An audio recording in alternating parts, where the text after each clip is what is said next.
Hello, and welcome back to XP Waste, where your mean tweets give me life. Hi, I'm Oxie. And I'm Michael. If this is your first time tuning into XP Waste, welcome. We're a show that is dedicated to old school RuneScape, and that's what we're going to talk about. Talk about the news of the game, what's happening, what we love about this game, everything you could imagine. We're going to talk about it. And we're going to get off on tangents. So be prepared, new listener, for not hearing about old school RuneScape sometimes. Probably a lot. But that's why you're here. That's the charm of XP Waste, you know? And we've been playing this game a long time, so maybe we know something you don't. Who knows? We just might. We just might. But if you're not new around here, welcome back. I'm making teleport tabs because I was down to like 40. So I'm gonna be using up all my soft clay, and then I don't know what I'm gonna do. Maybe I'll go make gold bars in Edgeville because screw the blast furnace. You really know how to have a good time, huh? Wait, why screw the blast furnace? Why? What's your vendetta against the blast furnace for? It takes a lot of like brain power when I could just like click on the furnace and then not think about anything for 60 seconds and still get the same XP per bar that you get at blast furnace. Not the same XP per hour. But if there's one thing I've learned about myself is I'm okay with 50K an hour as long as I'm playing. Oxie, how are you this week? Okay. To each their own, I suppose. I'm good. I did fencing and RuneScape this week. So for everyone who got so violently pissed off in last week's episode's comments, which by the way, we will be doing a mean tweets episode and I will be reading your comments out loud. I hope you guys know that. Dating all the way back, we will be doing a mean tweets episode. We will be reading them out loud. Whether or not we use names, we're not 100% sure. Depends on what the recording booth thinks they want us to do at the time, which I feel like we're a little bit more forgiving than they are. So have fun with that. But no, I did play RuneScape and I also fenced this week. So the fencing, like I talked about, tournament, we had it yesterday. Today's Sunday. Motherfucker said name and home addresses. You guys are nuts. We're not doing all that. That's insane. Fencing tournament yesterday, the Duelist, big event, one of the biggest local tournaments in the state in the first half of the year. It was well. It went well. It was a good event. The reason why it's so like bleh for me, or why it was so, I guess the word taboo is what sticks around in my head. 2 years ago at the Duelist, I ruptured my Achilles tendon during the warm-ups. So I took a step back on a retreat, and I'm sure I've told the story before. It felt like someone dropped like a kettlebell on my foot while it was extended. And I was like, who the fuck stepped on me? And there was nobody around me. And I was like, oh no. And it was the most like excruciating pain I've ever felt in my entire life. It was bad. Yeah.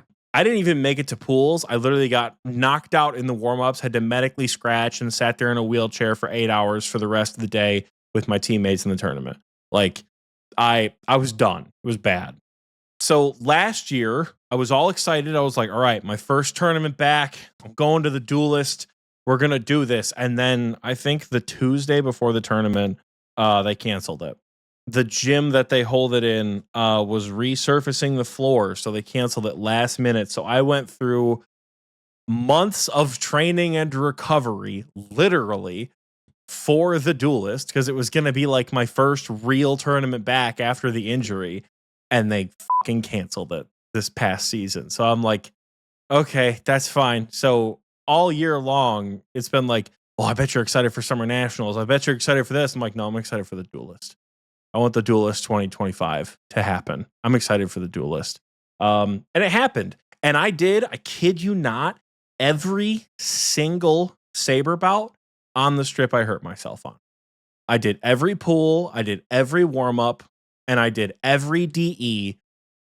For the direct eliminations, I was even on the same side. Like I was moving on the same part of the gym in the same direction I was when I hurt myself.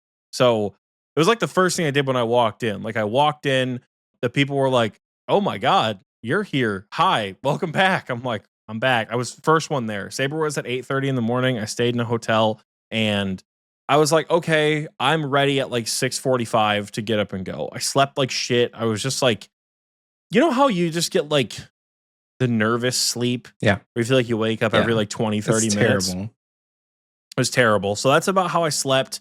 I had a good day on the Friday, right? And then going into the hotel on Friday night was like rough, right? I wake up 6 a.m., do my thing, I shower, I'm ready to go. 6:45, I leave. And because I was like, I could sit here and twiddle my thumbs and go to the gym at like 7:30, or I could just get there now. Got to the gym at 7:05. I was the first competitor there. There was like 5 other people who were like from the club that ran the show and weren't competing. I was the first competitor there. I did all my armory check, and as the other saber fencers were showing up, I know most or all of them, right? And I was just like there, ready to go. First thing I did was I went over to where I fell, and I was just sort of like kicking the floor, not like, but like, you know, just sort of like moving my feet around a little bit. Pretty much, yeah. And it was good. I finished exactly where I figured I would. I finished top 8. I think I was like 6th overall. So like it was fine. It's exactly where I expected to be. And then I did epee, and I was so tired after Saber that I wanted to be a first round knockout on epee so bad. Mama didn't raise no bitch, so I was gonna give whoever I was across from hell no matter what. My pool had the guy that won the tournament in it, so and I know of him, so I'm like, I don't care that I want to lose. I want to like ruin this guy's indicator, you know? Like I want to score too many touches on him and ruin his indicator. And that's what I did to a couple of my more difficult opponents, but I got knocked out in the first round of epee, and I was like, "Oh no. I lost 15-6. Guess I have to go home. Oh no." I was so tired. I gave everything I had in Saber and then in epee. If you watch Olympic epee, they kind of bob back and forth. And when I'm actually trying an epee, I do that. I'll bob back and forth, and I'll kind of like be a very active, I'm a more offensive epee fencer. Because again, I'm a Saber fencer. And I'm just like, by the time my DE was done, I'm like, dude, I want to die. I'm gonna like lay down. I got home at like 5 p.m. I'm like, I got home, showered, and this is where we get to the RuneScape stuff, everybody. Because I played RuneScape this week. Not much, but I did play it. I did, I think, like 12 CG last night. We've been pushing the Corrupted Gauntlet again. I've got like 16-ish KC this week. Yeah, I only have 66 KC, so it's not like I'm, you know, approaching rate at all. It is funny though, because the person I'm seeing, the only thing they know about RuneScape, and Michael's gonna love this, are the gemstone crab, because they listened to the first like 10 minutes of last week's episode where you gushed about the crab, and the bofa. That's the only 2 things they know about it: the gemstone crab and the bofa. So every time I mention that, I'm like, yeah, I'm doing something in old school, it's like, are you going for the bofa? I'm like, funny enough, actually I am. As a matter of fact, tonight I am going for the bofa, and I did not get it. But yeah, so that has been RuneScape this week. I have a weird itch to buy Oathplate on my main, but I don't. I mean, I'm like 100 mil away. Oh, so I need to get like, I'm not like, you could sell some stuff. Could probably find some stuff to get rid of. Yeah, but also like, I don't know. Would you buy the whole set? Top, helm, bottom? No. Okay. I mean, so here's the thing with Oathplate, and I've not done any research into it, and this is why I'm a little hesitant, right? If I buy Oathplate, I can't just buy Oathplate. If you give a mouse a cookie, he's gonna want some milk. If you give a main Oathplate, he's gonna want to get the armor trim. Chaos literally said you gotta get the trim. So Oathplate is gonna be way more for me, because I'm so dog shit at this game, and I have not even seen what these contracts look like. I've heard sensory clouding is a fucking nightmare, but I gotta do it. I feel like if I get Oathplate, I have to try for the Radiant one. Like, that's why Blorva feels so far away, because it's not the Blorva itself that feels like difficult. It is. It's going to be like a 300 orb sink for me for Blorva for sure. What feels difficult for Blorva is buying Torva. Yeah. Like, I'm so far away from Torva on the main if I want to keep my 3 mega rares. That like, you know? So I don't know. Staying poor wins again, I guess. So I'll just comfortably sit at a 5.2 bill bank and shake my change cup whenever I go on raids, I guess. I don't know. But that's what I've been up to. I can't think of anything else. I mean, I trained cooking a lot when we were recording last week's episode. You did. But now I have nothing left to cook. So I guess I'll fish. I have about 1,000 burnt karambwans for you, Michael, if you'd like. So that's what I've been up to. Michael, what have you been up to this week? Not a lot. Well, not a lot. I don't think I've played very much this week. I stopped playing as much during work because I'm actually trying to focus on work. And not that I can't do Gemstone Crab or something of, equivalent, but like I've noticed a rise in my productivity if I don't pull up RuneScape during work, which has been kind of nice. Yeah. Huh. Yeah. Wild how that one works out, huh? Yeah. You experiment with things and then those things just kind of, it plays out and it works out. So I haven't really been playing at work and I haven't really been playing much during the day because we've had family in town the whole week. So I finished editing on Wednesday morning, posted the episode, and then we were doing stuff every day this week. Their family's from Connecticut. It's my wife's sister. And so they have 3 kids who are around the same age as my kid. And so, we went to a baseball game. We went to an escape room. It was just a lot of fun, like hanging out with family. So I didn't get to play much. I played a little bit during our bingo planning session, which you should mention you were also doing CG during that, I think. Not the whole time. I only did a couple of CGs because you have never listened to 3 grown men argue about fucking Obor and Bryophyta keys for as long as I had to. I was like, we're just discussing whether or not something should even go on the board, and like some of these changes to the bosses after the summer sweep up need to be considered. Oh my god, there's collectively like 30,000 hours of game time in this conversation with probably like 50,000 boss KC. And you'd think we were debating the meaning of life in this call. So I was like, I can't stand this anymore. But I was sharing my screen. I was sharing my like desktop window, not like a particular application. So we're sitting in the call and I'm at Hunliff listening to these 3 people like just bitching back and forth, Nate, Sabini, and all them, Tiki. And then out of nowhere, Riley goes, guys, hold on for a second. Oxie, are you in the gauntlet right now? Because I had the Hunliff sounds on. And I'm like, yeah, why? They're like, what are you looking at? I'm like, I'm in CG. And I got killed. Because I'm bad. But so I did a couple KC during the bingo planning meeting, but yeah. It was a good meeting. We were up till like 1:30 that day. Oh gosh, it was so late. We were there we're not even like done. Close to done.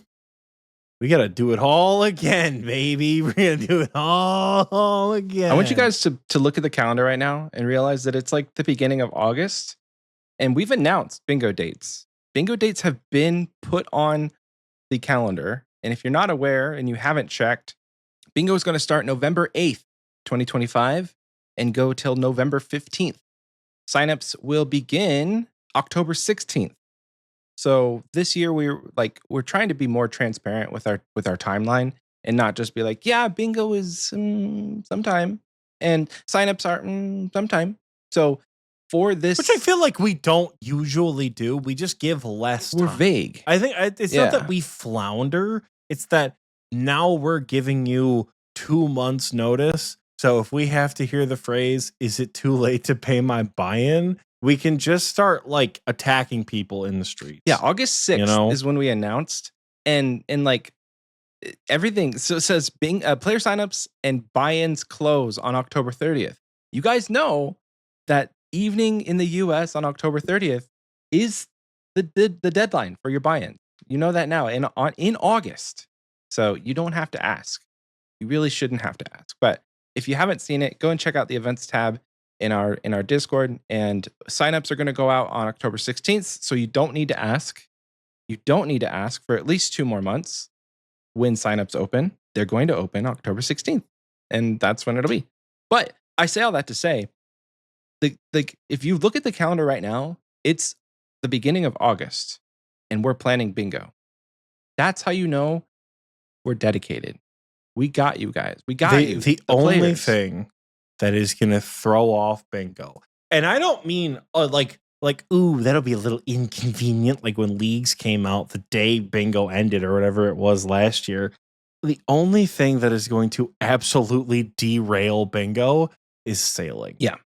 It's one of those things where, like, I really hope Jagex is on time. I really hope autumn 2025 means December and not we did release a caveat that, like, bingo will be pushed back by a week if sailing comes out the week of bingo. Yeah. Because I would much rather do sailing content than do bingo, if I'm being honest. I love bingo, and we'll have been planning it for the last 3 months. But I think sailing is going to be a lot more exciting than playing bingo. I'm just going to be honest. Leagues was never a contender. Like, I'll play bingo and then get into leagues. It's like, yeah, sure. The first week of leagues is a lot of fun. People are figuring it out. You progress with your friends, but like sailing is a different thing. No old school leagues this year, which kind of sucks, but that just means we'll have leagues with sailing, which will be even better. I'm not sure what that's going to look like. If sailing does come out before bingo, the board's going to feel really not sailing based. The board's going to feel irrelevant because we don't fucking know what to put on the board for sailing. And at that point, can we? Like, can we put stuff that would have a high sailing requirement as a drop, or is it just like, hey, go and do a shipwreck, get, find a treasure or something, and like make a really easy point. Take a screenshot with your team on a boat. Like, that will probably be the sailing tile, because we won't have drop rates. Nobody will have a high sailing level. Like, I will. I don't know.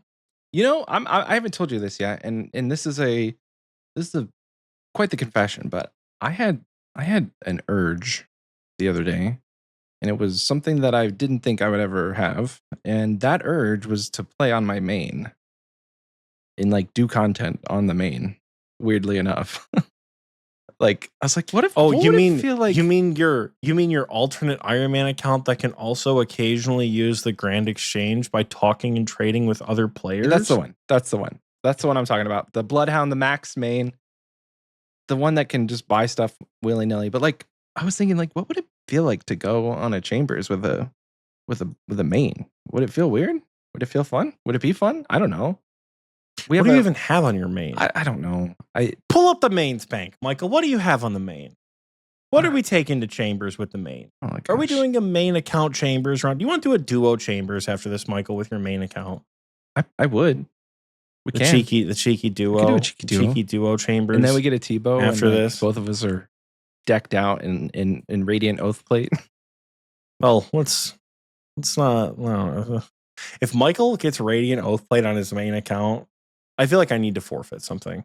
I feel like if Michael gets Radiant Oathplate on his main account without like somebody else doing it for him, I feel like I need to like go for an Infernal Cape on the Iron Man or something. Like, I feel like that's gotta be the trade-off. Is like, all right, guys, the new bet is if I get my Infernal Cape on the Iron, Michael has to drop what he's doing and get fucking Radiant Oathplate on me. Oh gosh. That's such a stupid bet. We're not doing that. So I have decent gear. Like, I have a Voidbaker. I have melee with a Fang. I have full crystal Bofa. I have Arams, and I could afford a Sang. I don't have a Tormented Bracelet. Are you logged in? I am. Yeah. Your private's turned off. We're friends. Are we not? Yeah, your private is off. You don't even appear as online. I don't have you added on the main. Oh, you son of a bitch. Sorry. There you go. Listen, I haven't played this account when you were active on your iron. Michael, we've had our Iron Man accounts for 4 years in October. It's a long time. I mean, we can go over my bank later. It's worth 673 mil. 673 mil. And I'm gonna check my irons bank. I think it's very close. My iron bank my irons bank is worth 606 mil. So Wow. my main account, my normie, almost has the same bank value as my iron. And that's the iron without the Fang, without the shadow, without the stuff that I didn't get. Well, besides the Bova. But it's very close. So rating on the main, I've come to realize, would feel like rating on the iron, which is kind of funny. I would be taking, except you have 99 everything. Yeah. I mean, I have like max stats. But that's neither here nor there. That urge was strong enough for me to buy membership. So like I have a year's worth of membership on the main. Damn. So damn. Yeah. Because I do membered think, with it. Okay. I do think, and I said this, we've talked about this, right? Will Michael play on his normie, his main, when Sailing comes out? And I do think I will. I think that will be the account that I get 99 Sailing on first. And I do AFK stuff on the iron. Because I want my Maxscape. And then I think it would be a fun journey to go for the ranks. And you were talking about it a lot last week with all the new skilling resources and all the new things. You're like, doesn't matter to me, 99 everything. I'm like, that kind of would be nice just to be able to make a redwood hull or a rosewood hull without having to worry about it and having the money just to buy the wood and not have to do fletching. And it would be fun. Maybe we'll see what happens. We'll see what happens in the fall. And the other thing that's crazy, right? I got membership on the main, and I'm thinking to myself, I had a conversation with 1GP Richer, and he was like, hey, I was thinking about doing bingo on my iron. What do you think? I was like, don't do it. I've done 2 bingos on my iron now. And I'm knowing you as a person, talking to Rich, I'm like, knowing you thrive with group content. That is the number one con, the biggest con with doing bingo on your Iron Man is you have very limited group content. So yes, bingo is about account progression. It's about getting the items for your account. But for me, I value the fun in bingo more than I probably would care about, ooh, this purple could have been cool on my main. The fact that we're doing group content is the point. I can go do God Wars. I can go do all of the things that you can do with friends. Other than God Wars Dungeon, what can't you do? All 3 God Wars Dungeon and Corp. Right? Okay, for instance, all three raids. You can do Next. You can do Nightmare. You can do, there's one more group boss. I'm just dumb and can't think of it. You can all do skilly bosses, all the wilderness bosses. Can you do Yama as an iron? I'm not sure. I don't actually know if you can do Yama. I think you can do Yama because I feel like Yama only solo as an iron sucks ass, but I don't actually know. So you might be able to do Yama as an Iron Man too. You can't do Seracnus. Can't do Dagonos. As an iron. You can't do Scurius. You can't do Dagonos, but you could solo Dagonos at this point. You can do Yama as an Iron Man. Okay. It's the idea of playing on the main would be, okay, there's a noob on my team. They've never done any bossing. I want to take them to Seracnus. I want to take them to do Scurius. Teach them how to boss. But it's not worth it for me to do that on my iron because I'm not going to get any sort of kill credit. Or I'm not even going to contribute to the board if I get the kill credit, which I probably would at that point, So, yes, I have access to all of the things on my iron, but I don't know. The last time I played, I felt really alone in a lot of instances. I don't know. God Wars is a big part of bingo, and maybe that's why. And I think it's because Anniversary. It's all we were doing to start. I think that's what left a bad taste in your mouth. Because Anniversary, we just did a shitload of, it was Armadillo on that first day, and it just felt really, really bad. So I think Anniversary may be what's throwing you off. It's my most recent experience. Because there's still a shitload of group content that you can do as an Iron. The only thing you can't do is get gear loaned to you. That's not a huge thing because like I'm a group Ironman, so I technically can. Mm-hmm. Maybe it'd be different if I had another group mate on my team. Like if I was talking to Fear about potentially being my co-captain and he would play on his Iron.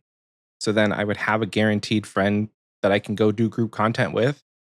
Like we could go and duo God Wars if that's on the board. We can go duo things that are normally supposed to be solo content. Like we could both kill Sarachnis. We just wanted to bang out the kills. It's an option. But I think you may be right. Maybe the recency bias is kicking in with the last anniversary bingo being so locked to specific content for days on end and like all of the fun group content not really being available until later. Maybe talk me out of it. You're going to be so disappointed if you play bingo on your main. You're going to be like, you're every time you do this, you're like, oh my God, bingo on the main. It's going to be great. And then you get there and you're like, oh, I wish I would have gotten that on the Iron Man. And that's what's going to happen. You're going to go, I wish I got that on the Iron. And then it's going to just rip your soul into pieces. You're going to get a Fang from TOA. You're going to get another Dex from Chambers. You're going to get something big like Claws or an Elder Maul, or you're going to get your own Bofa. Like it's going to be something. And you're going to be like, damn, all this is split money now. True. And you're going to feel like ass. Yeah, that's true. I mean, I still have months to figure it out. Maybe by then I will have changed my mind. But any other Irons, sound off in the comments. Let me know what your experience is. Any other mains who have the audacity to think, you know what, Oxie, you're right. I think I will play on your Iron. That wasn't for you. All right? That wasn't for you. Nate, Toilet, Bowmanator. Zeno doesn't have an Iron anymore. He's seen the light. Jack only plays an Iron. R.I.P. the original Jack in clubs. Or like hacked in clubs, am I right? Heyo. Combobulation, whatever. Either way. Man finally got his fucking Noxious Halberd, by the way. Dude. He talked mad shit. He DM'd me. He's like, thanks for sticking up for me. I'm like, yeah, no problem, big dog. I think we were in the planning meeting when that happened. And I was in the middle of a corrupted gauntlet. I was like fighting a dragon or something. And I just like stopped what I was doing and just like spammed the CC. I was like, holy shit, Jack just finished his Halberd. Yeah, he was streaming of all days. Like he said in his video, I watched the VOD of his reaction and he's like, I haven't streamed in like 9 months. And today of all days, like halfway through his stream, he got it. I didn't know he was live. I would have had him pulled up in the background. Same. He didn't announce it. Damn, dude. So it's if you want to watch the clip, it's in Iron Plaza. I'll have to watch it. Yeah, I need to watch it. But I do follow him. I just didn't know he was live. Shout out to Jack. Yeah. He messaged me too. Shout out to and he's boy. Like, you did me dirty. And I was like, no, I'm sorry. he's like, I asked him, I'm like, hey, if it's, I apologize if that was too far. He's like, no, it's all in good fun. It's all in good fun.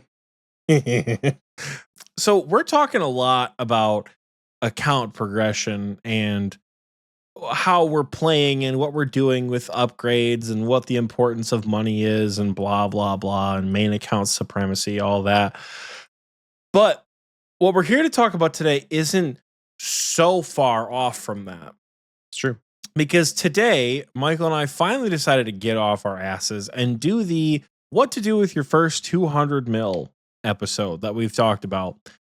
However, with this episode, we're doing things a little bit different. So the last time we did one of these episodes many moons ago, I think you said what, Michael, like February of 2024? Yep. That's a year and a half ago. That's probably around like episode 160-ish, territory like that.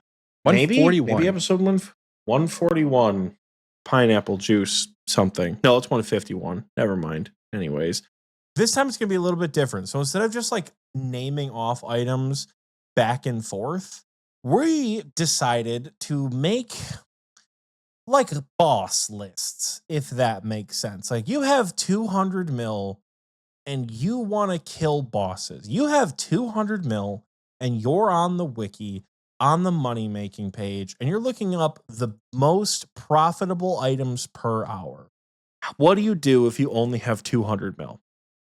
We're not doing all of them, obviously, but we're doing some of them that stand out. Additionally, we're going to talk about some important sets, important armor pieces, and possibly some important skills. Michael, I don't know if you have any, there sitting in the chamber that you can get for under 200 mil that act as a net positive for your account.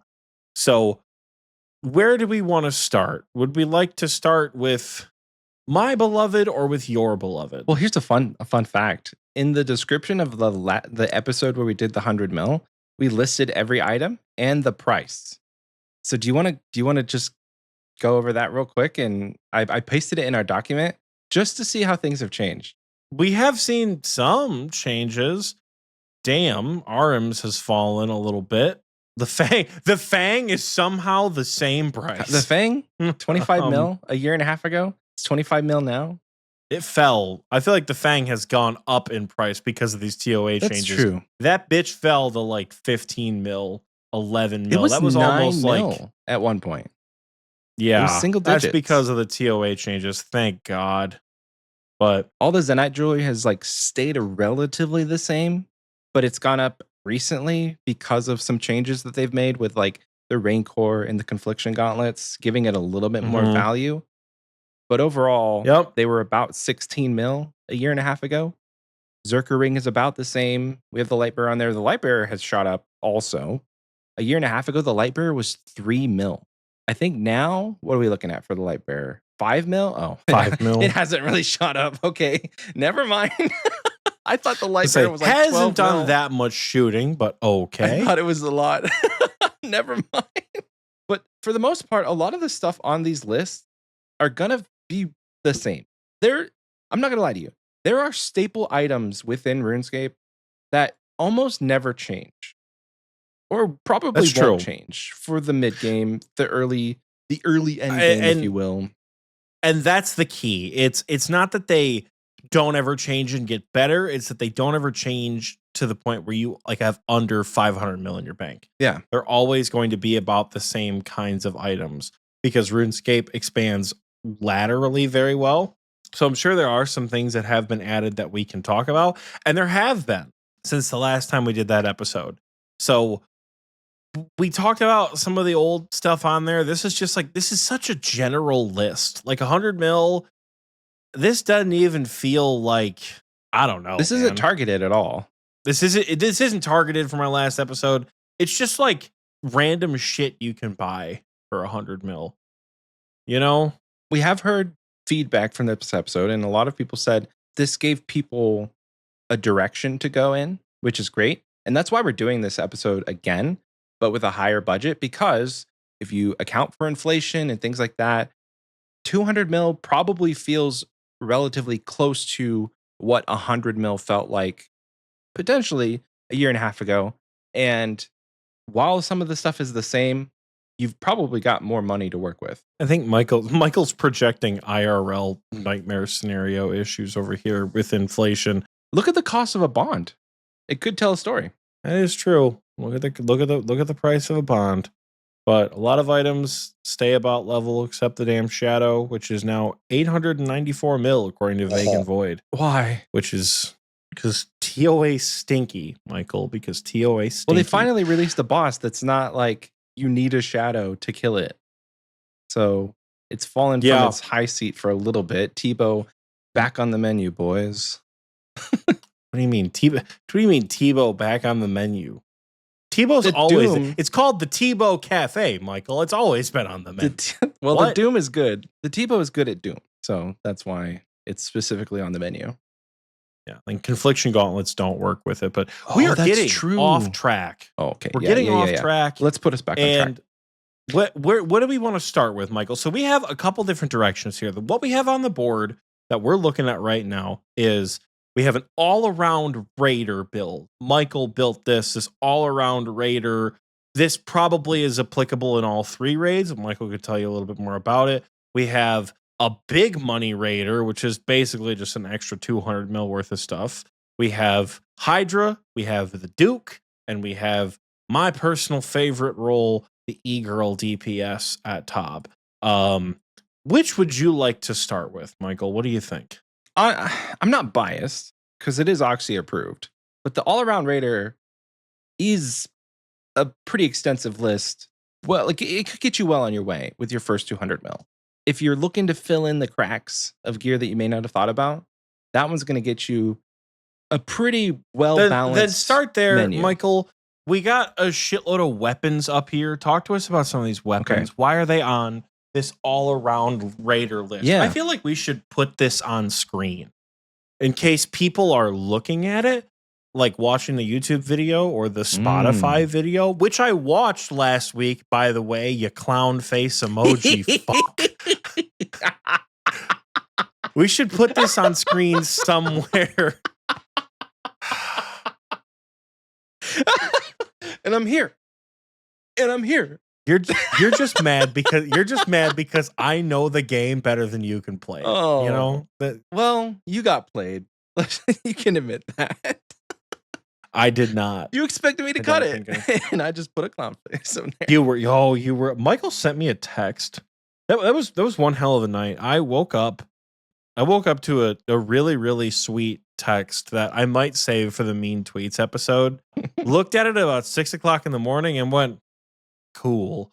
Went back to bed and then woke up to Michael being like, I took your feedback to heart, and I went, what the fuck does the rest of this text message say? And it was like, I really think I'm going to try to make it feel more like a conversational flow. I'm not going to cut out nearly as much. I'm like, okay, goddamn, Michael. But we did have a whole conversation. What can you do? So, it was feedback that I took to heart. I hope that last week's episode felt better conversationally with less. There were still cuts. I still cut things. There's almost zero ums, except when you were ranting about ums. And I didn't cut as much air between when we were talking. So I hope it felt better. For the love of God, tell us about this list before we get off track again. We're going to get back on track again. The list that I made, it's split up into categories. So we have weapons, like jewelry, and then armor, and then we have spec weapons, and then extras. So at the top, the first item that we have listed is going to be a staple in any list that we make, probably no matter how much this item costs, within reason, because it's the Fang. Unless the Fang shoes up to like 500 mil for some weird reason, which it will never do again, it's probably always going to be on a list that we make, that we recommend. So the Osmumten's Fang, while it is not best in slot anymore for content that you're probably doing, because I would imagine a year and a half ago, we probably said, this is best in slot for some content. It's not. It's like next in slot, if that's a term we can coin. I mean, it's best in slot for some things. TOA. Yeah, it's really good at TOA. But like, it used to be best in slot at Vardorvis, anywhere that you could use stab. It was really, really good. Yeah, it was because it applied. Remember, it applied the bonus for slash too. That was so bad. That was when that episode was released. It applied the bonus for slash, and the Fang was like as good as the scythe. Yeah, and at that point, I think the scythe. Well, around that time, the scythe had probably hit its lowest low. I remember the scythe being like 300 and something mil, like 350 mil. Which is absolutely insane, and I wish that I had. I bought mine for 530. I wish I had sold stuff on my main to at least just have one and let it sit there, and then potentially like, hey, I can either use this, or now it's 1.4 bill, and I can sell it back.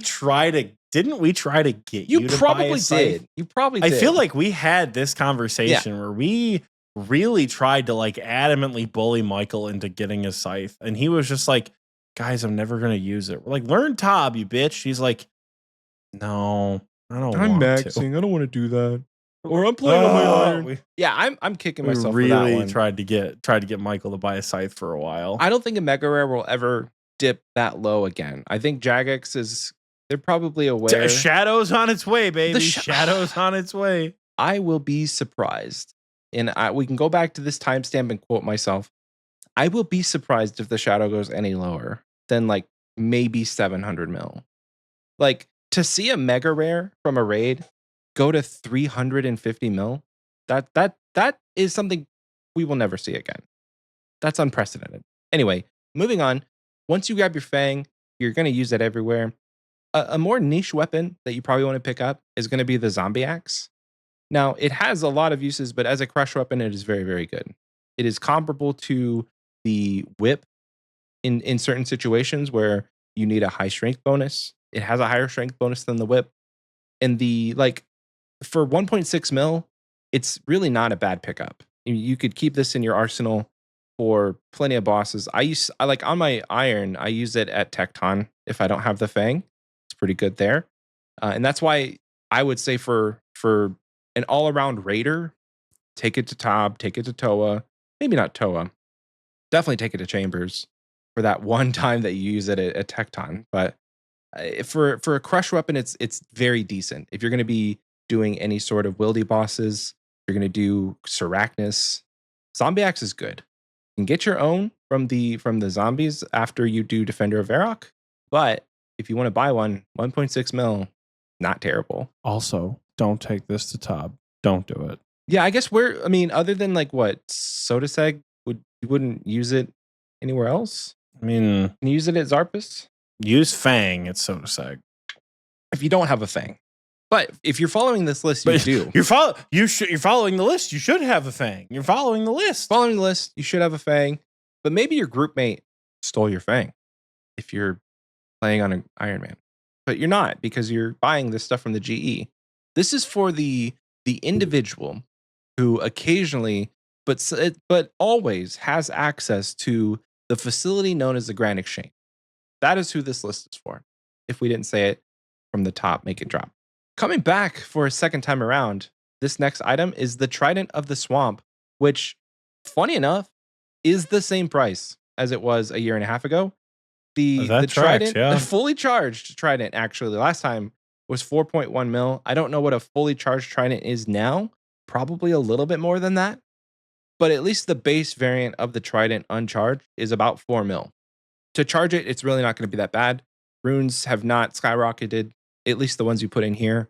And Zulrah skills are decent. So it's not going to be that bad to fully charge your Trident. Speaking of charges and Zulrah, Blowpipe is up next. And this has taken a turn. 8.8 mil for a Blowpipe. Now, Oxie, is this fully charged? Or is this just chilling? This is uncharged. Holy cow. Why is the Trident 4 mil, but the Blowpipe's only... why is the Trident only 4 mil, but the Blowpipe's 8.8? I have no idea. I valued my Trident, and it was the blazing Blowpipe, and it said like 12 mil. I'm like, oh, that's probably because like the cosmetic is a lot. But no. Holy cow. So last time we did this, we gave you guys the price of like a fully charged Blowpipe with full skills and full amethyst darts, and it came up to 12.5 mil a year and a half ago. Right now, just the Blowpipe is 8.8. I didn't do any calculations to see how much like full scales and full darts would be. But if we had to throw a range on it, Oxie, maybe what, like 15, 20 mil? What are you trying to fill it with? Amethyst darts. We're just doing math. All right. Math completed. So fully charging it with amethyst darts and Zulrah scales is about 8.6 mil at the moment. Okay. So 16 mil? It hasn't gone up by much. 17 mil. It's not gone up by much. 12.5 to 17 mil. It's still a great weapon. It's still going to carry you through a lot of PVM. That's almost a 50% price increase. That's a lot. Okay. It's just gone up quite a bit. 50%? When you put it like that, 50% is a lot. But it's still worth it. The fact that it's that expensive is just a testament to like it still being a very viable weapon. These prices may be somewhat influenced by the most recent boss that came out, the Doom of Makaharo. So take a little bit of this with a grain of salt if you're listening to this in the future. It's like, holy shit, why was a Blowpipe 8 mil? Well, it may be relevant to the content that has most recently come out. And so this price could be just reflective upon that and not this is the value of what it should be at a consistent market. But 8.8 mil, it's worth it. just pick one up. And again, all of this, I did the math. All of this falls within 200 mil. So if you have a bank value or you have maybe a couple hundred mil cash sitting around and like you haven't done anything in PVM and maybe you've just been a skiller and you want to get into it, use this list and it'll get you a lot of good gear. The next weapon, it's the staple in all of these lists, and it's going to be the whip. Now, if you want to throw a tentacle on there, it's going to run you about 400k. But without the tentacle, the regular whip sitting at 1.7 mil, which has gone up. There was a point in time when the whip was not a mil, and we stopped seeing them in our clan. And I think I actually lowered the value of drop shoutouts just so that the whip could still be dropped, like be shouted out. It was like 920k or something. So it's fluctuated in price, but it's running steady at about 1.7. And if you want to throw a tentacle, it's about 435k, which makes it a tentacle whip, which is best in slot for some content if you don't have like a scythe or a blade of Saldor. Next up, we have a new item. This one has made waves amongst PVMers over the last couple of months, and that is the dual Mochalattes, as I like to call them, the dual Mochahoddles, the dual Mochahoddles. And these puppies are going to run you about 10 mil, but boy, are they worth it. If you pair them with the full Blood Moon set, you're going to have a good time. It is a 4-tick weapon, but the set effect allows you to hit again after 3 ticks. Basically, you hit a tick faster. You have a 33% chance upon a successful hit to attack 1 tick earlier than usual, which is really good. It's very, very good if you have the full Blood Moon set. But the Mochahoddles on their own are great. There's certain content where it is advantageous to have more hits rather than higher hits. Boycodal is a big example of that. So take it to Huey. Have a good time. The last one up on our weapons list is going to be the Dragon Crossbow. Now, this really is like, this is going to be bare bones. You could go for a better crossbow, but they're all going to be super expensive. And when we're trying to fit, when we're trying to fit a raid setup into 200 mil, the Dragon Crossbow is only 1.1 mil at the moment. It's probably going to be the best at this point because you have the Armadillo Crossbow, the Zarek Crossbow. You could take a Sunlight Hunter Crossbow, and it would be mad cheap. But in terms of like, we ain't talking. You got rubies, 200 mil, baby. We ain't talking mad cheap. We're not talking mad cheap. You need ruby bolts. You need diamond bolts. So like, those two effects just from the bolts themselves makes bringing the Dragon Crossbow so much better. And you can then fire your Dragon Ruby bolts if you'd like. Otherwise, you have the regular Ruby bolts E, and that is all the weapons we have. Do you want to do jewelry next? Sure, I'll talk about jewelry while I attack this crab. Shocker. This is going to blow your guys' minds. The Zenite jewelry. Full stop. Get the Zenites. Necklace of Anguish, 18 mil. Amulet of Torture, 18 mil. Tormented Bracelet, 18 mil. They are the best. Yes, the Rancor and the Confliction Gauntlets are objectively more expensive. However, they're going to use up most of your budget. And you can use these 3 in every raid that you do. Just use them in every single raid that you do. Right? You will use the Torture and the Anguish at all 3 raids. You will use, depending on your role, you will also use the Tormented at all 3 raids. The Suffering is not a raid item. I'm a big Suffering enjoyer. I do like the Ring of Suffering, right? I like it for some pieces of content. Raids ain't it. I have grown, and raids are not where the Suffering belongs. There are other pieces that belong, though, notably the Berserker Ring, 6.1 mil, gone up quite a bit. Berserker Ring, it's the go-to. It's the go-to, the all-around go-to. The Occult necklace is another one. That one's only like 500k. So that one's also up there as well. I will throw in the honorable mention of the Light Bearer at about 5 mil. Depending on what raid you're doing, Light Bearer is a must for TOA. So don't not do TOA without a Light Bearer. If you're doing TOA with a group of buddies and you're like, I don't have a Light Bearer, I'm so poor, and they're like actual rich mains, they should just buy you one. You know? Like if you met these guys on like We Do raids, that's one thing. But if you have like a group of consistent friends and they're taking you to TOA for the first time and you don't have a light bearer, come on, y'all. Get the noob a light bearer. But those are the jewelry pieces.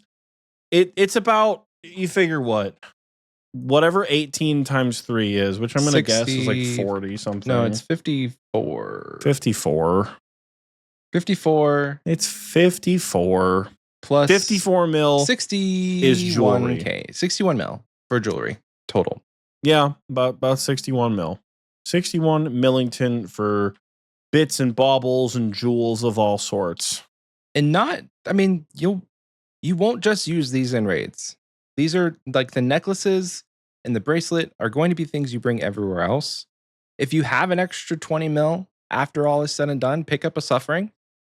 It's absolutely pivotal that you wear a Suffering at Zulrah. The Suffering has amazing defense bonuses. So if you don't necessarily want to have the offense bonuses, the strength bonuses, or whatever, and you're more worried about defense, bring a Suffering. It's a great ring. It didn't make it to my list because I figure the 20 mil could be used elsewhere. But that being said, this next list is going to be armor pieces. And one that you probably could swap out. If you really don't care, you could take, so the Nezzy with the jaw, which we call the needs to not face guard. If you have a Nezzy with a jaw, you could drop the jaw, pick up a Suffering. They're around the same price. But I'm getting ahead of myself. So moving on to the armor pieces. First up here is a Serp helm. I am a Serp helm enjoyer. There are too many pieces of content in this game that just riddle you with poison or venom. And it is not needed if you have a Serp helm. Now, you need to allocate some money for scales so that next time you go to do content, you're not looking at like a 0% Serp helm and it's useless. So there's a little upkeep. So have a little money set aside for scales. But in general, if you're raiding with your Serp helm and that's pretty much all you're using it for, you won't have to use that many scales over time. Now, if you're doing content where you're getting poisoned and venomed a lot, like at Zulrah, it's going to use more charges. But for the most part, raiding with the Serp helm is not bad. If you don't want the Serp helm and you want a little bit more strength bonus, go with the Nezzy, the Needs to Not helm. And if you're, we have it on the list here and it fits within the 200 mil budget, you can throw a jaw in there and that makes that the best in slot helm, aside from like Torva or Oathplate or whatever. It's gonna fit nice. Next up on the armor list is a new one, a new baddie on the block, and that is the Aranea Boots. Personal favorites of mine at only 5.3 mil. The Aranea Boots are a tribrid boot for your mid-game account. It's going to combine essentially the stats of D-Boots, Blessed Dehide, and I think whatever the magic boot is. What is the magic boot? Not like the Eternals, but the one you combine the crystal with. What is that called? Mystic boots? Maybe it's Mystic. I don't know. The Infinity boots? Yeah, Infinity Boots. So it's a tribrid boot that you don't have to worry about. If you're doing content like raids where you're switching gear a lot, you don't want to have to worry about your boot slot. Not a lot of people do. Most people just wear dragon boots or primordial boots anyway. So if you're not on the primordials gang and you're just going to be wearing dragon boots, shell out the extra 5 mil and get yourself a pair of Aranea boots. I will say these boots are bussin' at some content. So if you're doing anything with spiders, this makes Arachnus the most AFK boss you could ever have in the game. It has a cool effect where if you were to stand on a spider web, it doesn't, you don't get stuck. And I think this actually works in top. I haven't tested it, but if you're in Verzik and you're doing the web phase, you won't actually get stuck in the webs. There's a handy mechanic at Venenatus and Spindle where if you get stuck in her web for the first 1 or 2 ticks, it doesn't damage you. So you have a little bit of leeway there. But at Arachnus, you don't even get stuck in the webs. Anytime they would, pin you down, you have to pray range. You just follow the boss the whole time. So these are all around my favorite boot. We did just get a brand new boot called the Avernic Treads, which are the new best in slot, the new hotness on the block. But I like the Aranea Boots, and for 5.3 mil, it's really not a bad pickup. Say, I'm pretty sure Avernic Treads. Dude, there's like 600 or 700 mil. Avernic Treads are 317 mil right now. So not terrible. Not worth. Not worth. Well, not like. Well, let me back up. Worth. Absolutely worth. Yes. Not worth for this point in your account. Oh no. Because you like, if you are in the if you're in the market for Aranea Boots, then that means you don't have prims, you don't have pegs, and you don't have Eternals. So it's like you wouldn't be giving up that boot to get Aranea Boots. This is assuming that you're rocking D boots now, or maybe you do have primordials and you need to sell them to afford other gear, which I highly recommend. If you have like mid-game gear, but you for some reason have primordial boots, what are you doing? Just sell them. Get something else. Get Aranea Boots. Speaking of new gear, Blood Moon Tassets have entered the chat, coming in at 8.8 mil. These are the little brother to Bandos Tassets. I vaguely remember us having a conversation about like, Bandos armor in the last list that we made, and being like, yeah, like it'd be a big part of your budget, but you could do it, but you shouldn't. Now we're saying you don't have to, because Blood Moon Tassets are pretty much the same strength bonus. You lose a little bit of defense, and they look hot. So for 8.8 mil, it's not bad. The only downside to any of the Moon's gear, which there will be honorable mentions, the only downside to any sort of Moon's gear is it does have a repair cost. So I think it's calculated at like, you get like 50 hours of gaming with these items, and then you have to repair them. And it's like a couple mil per piece. So, remember that when you are using these new items, that they do have an upkeep. But hopefully, if you're using them in the right way, if you're doing content that will make you money, and you're not just like AFKing crabs or whatever, that you're going to make the money back. That would be your repair cost eventually. Halfway through our list here, and I'm just going to quick fire the next ones. Blessed Dehide and Arams. These are two staples of any sort of gear loadout in the mid to early end game. You have Blessed Dehide coming in at literally, like, you don't even have to calculate this. It's like 100k and 300k for the top and bottom. And that's just the two that I had. There may be cheaper ones, like Gothics. So if you want to go with like a cheaper pair, I think I have the Zammy bottoms and the Sarah top or something. But for like maybe 500k, having a good range set, it's going to be just fine. And then we mentioned Arams did fall a bit. So Arams now is looking at 3.5 mil for the top and bottom set, whereas before full Arams cost 6.2. So it has been cut in half, unfortunately. But for your mage and your range, it's not hard. Those are relatively cheap upgrades from like Mystics and like Black Dehide or whatever you're wearing. If you want to get fancy with your range gear, you could go with Carols. But as far as like the difference, Blessed Dehide is about the same as Carols, except for some magic defense. So if you're doing something where you need magic defense, like Sarachnis or maybe Bandos, Krill, it would be nice to take Carols. But situationally, in raids at least, you don't really need that. So just take Blessed Dehide. Last on our raids essential list, this kind of feels like Michael just copied the homework. It's exactly the same. I did copy. So I'm like, I'm not going to rewrite it. Anyway. I'm not going to rewrite it. Anyways, we do have some special attack weapons and some just sort of like general goods to purchase. BGS and Dragon Warhammer, they're not as good as the Elder Maul. Well, the Warhammer is not as good as the Elder Maul, but the BGS does serve its purpose at a lot of places, including raids. So BGS is currently sitting around 15.2 mil, and the Warhammer is sitting around 17-ish mil. If you guys look on not the wiki, but RuneLite has the more accurate prices as opposed to the wiki. So Dragon Warhammer is about 17.4 at the moment. You're going to use both of these, especially in a raid like Tob, where you can easily get away with using both.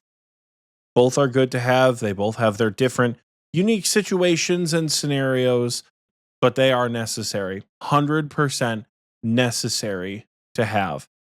Additionally, Burning Claws, 5.6 mil.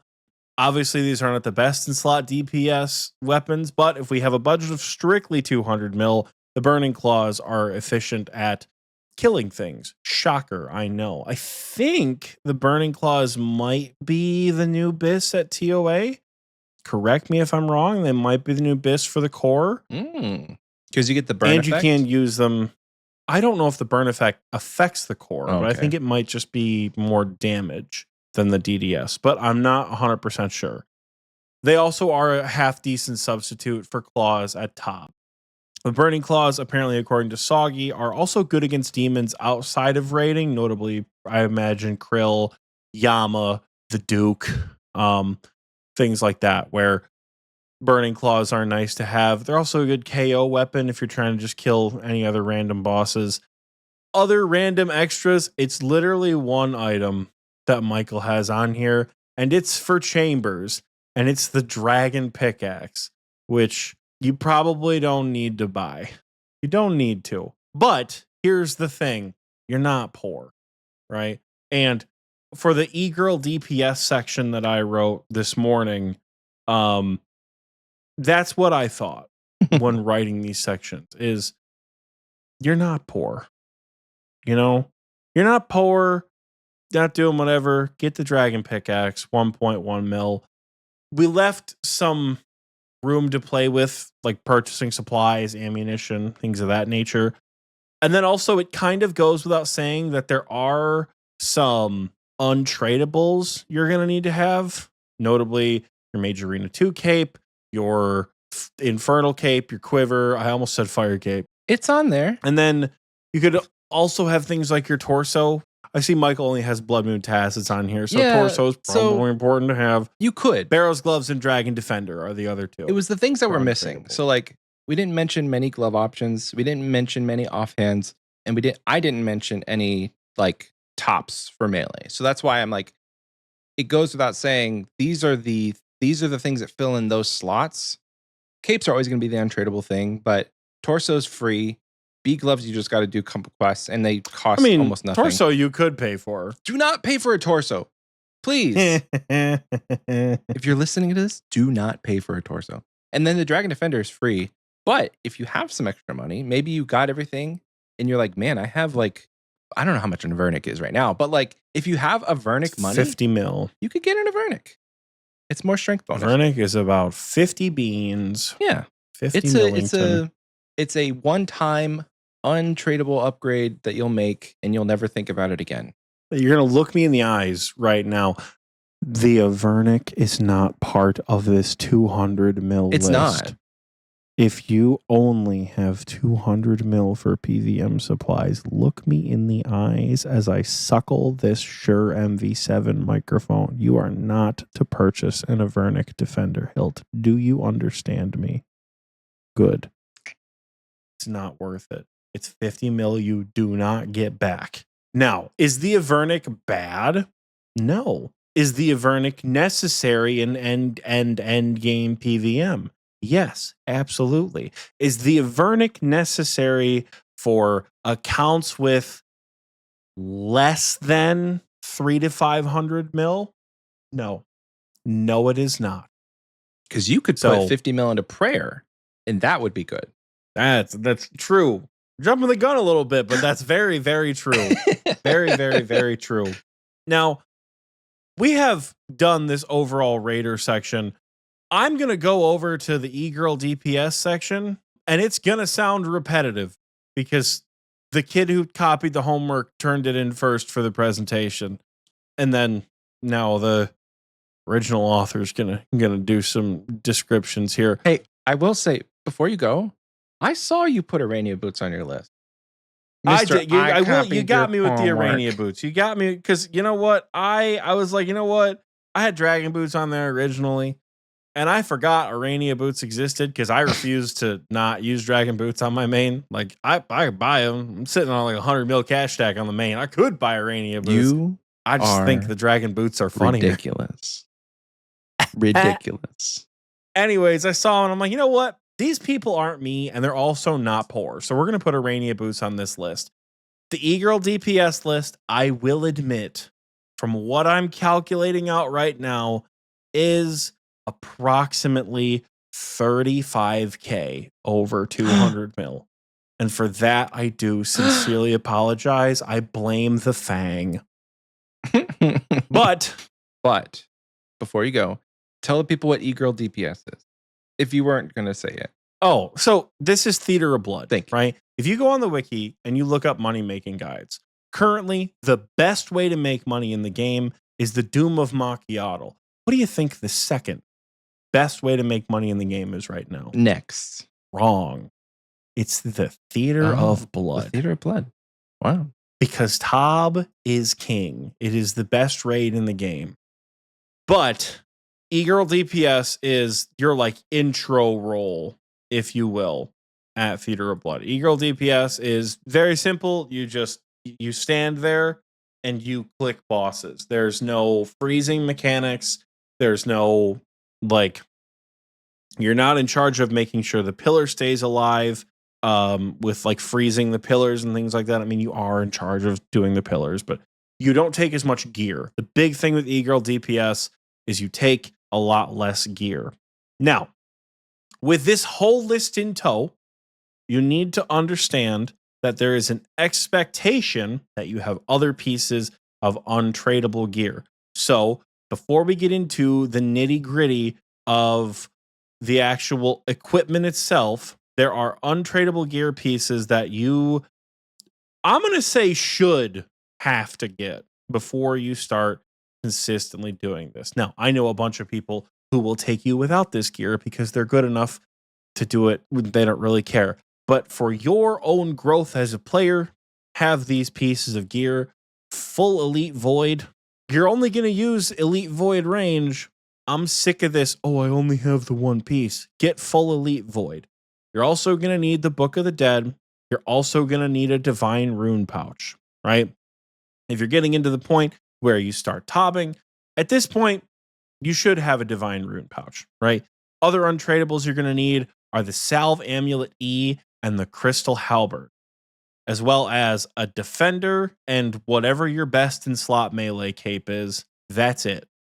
That's all you need. You'll also need a backpack with this setup. I understand that with the setup that I'm presenting, you're going to need a backpack for the blowpipe. I take a T-bow, and I'm not that worried when I lose 8 dragon arrows, right? Doesn't really bother me. If you're pumping dragon darts out of this thing, it's going to be rough. Now, with all that said, because I'm looking at my bank right now for what I take for E-Girl DPS. God, I love Tob. I love it so much. So without further ado, Amulet of Torture. First thing I put on the list was Amulet of Fury. And then I said, wait a minute, they have 200 mil and they're not poor. Amulet of Torture, right? If you want to splurge and spend money in a different way, you could get yourself a Blood Shard.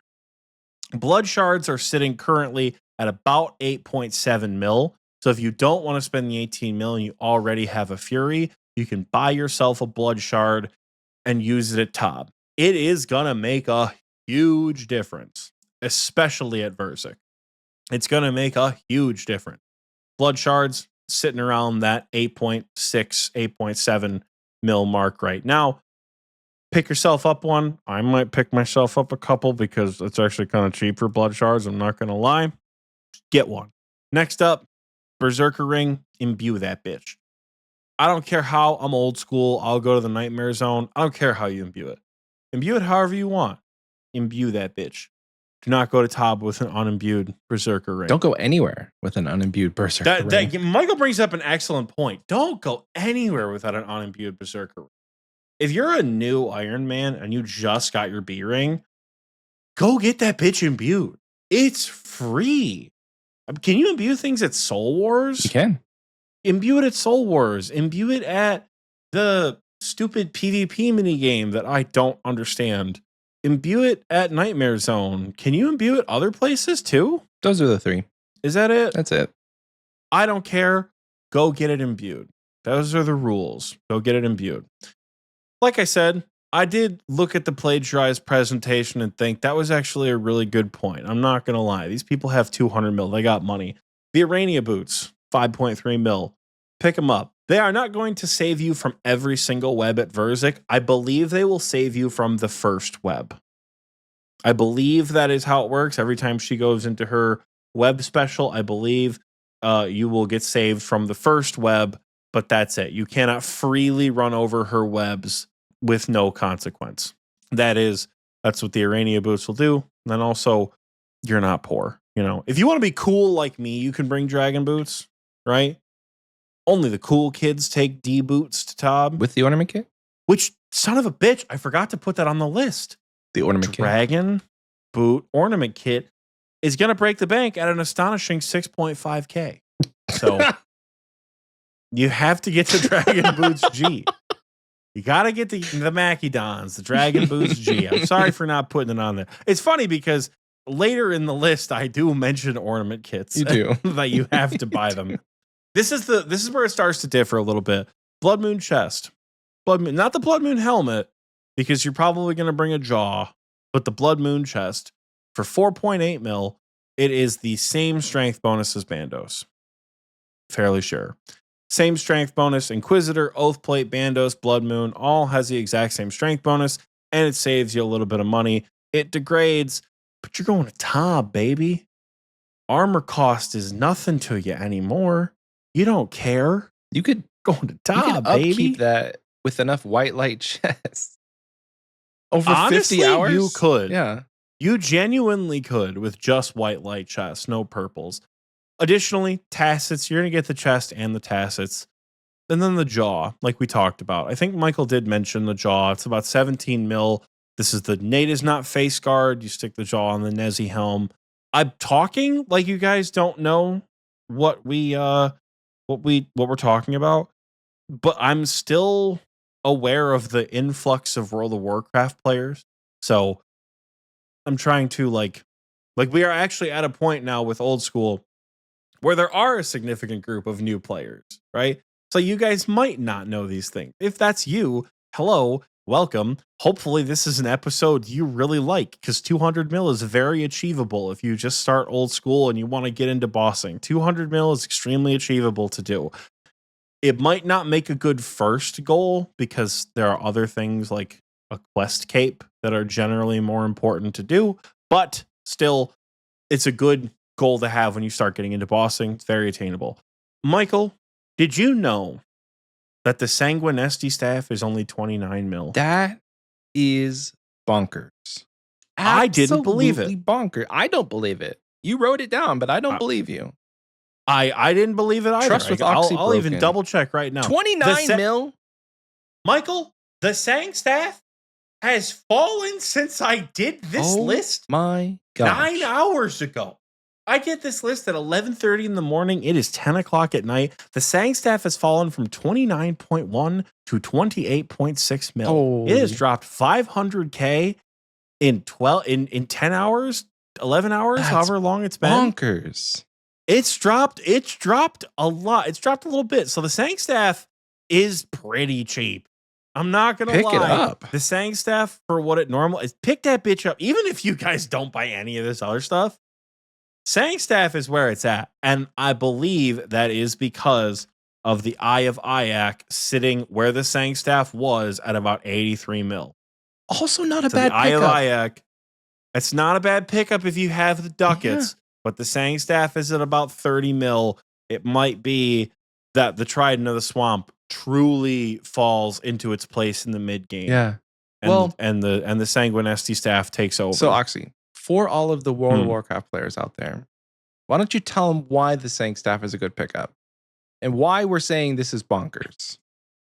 Sang staff for many years sat at its lowest at about 60 mil, but for a time floated in the low 90s. Sang staff has been an expensive weapon. It's stronger than the Trident of the Seas and the Trident of the Swamp. And the keynote feature of the Sang Staff is that it heals you for a percent of the damage that it deals every so often. So the Sang Staff has a bit of a vampiric effect where it will heal you not every couple of auto attacks, but it has like a chance, if that makes sense. It has a chance to heal you. Let me look it up right now on the wiki. For the cost of like Life 3 Leech, blood runes. It's not bad. It has a unique passive effect that grants a built-in life leech spell.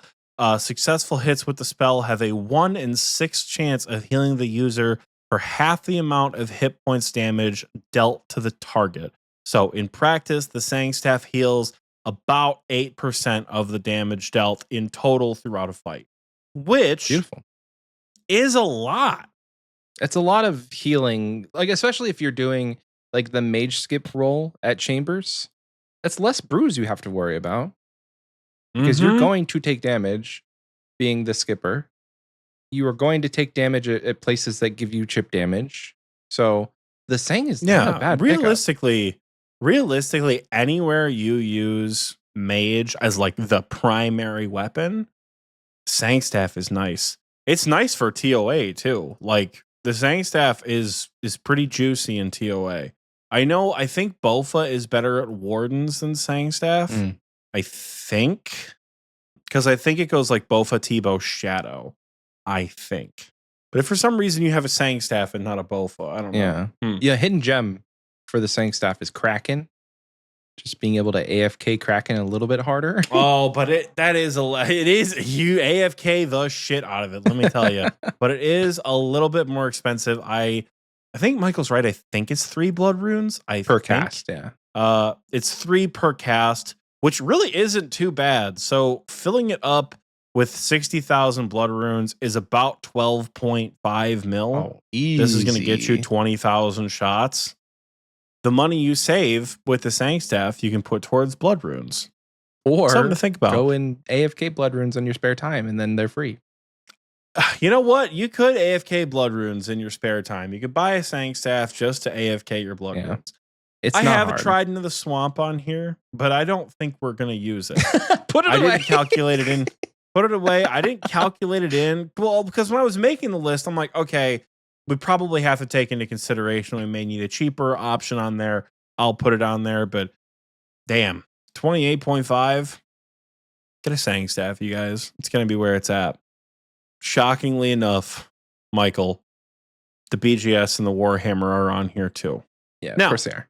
You don't need to take both with you. Not for Tom. Not as an e-girl.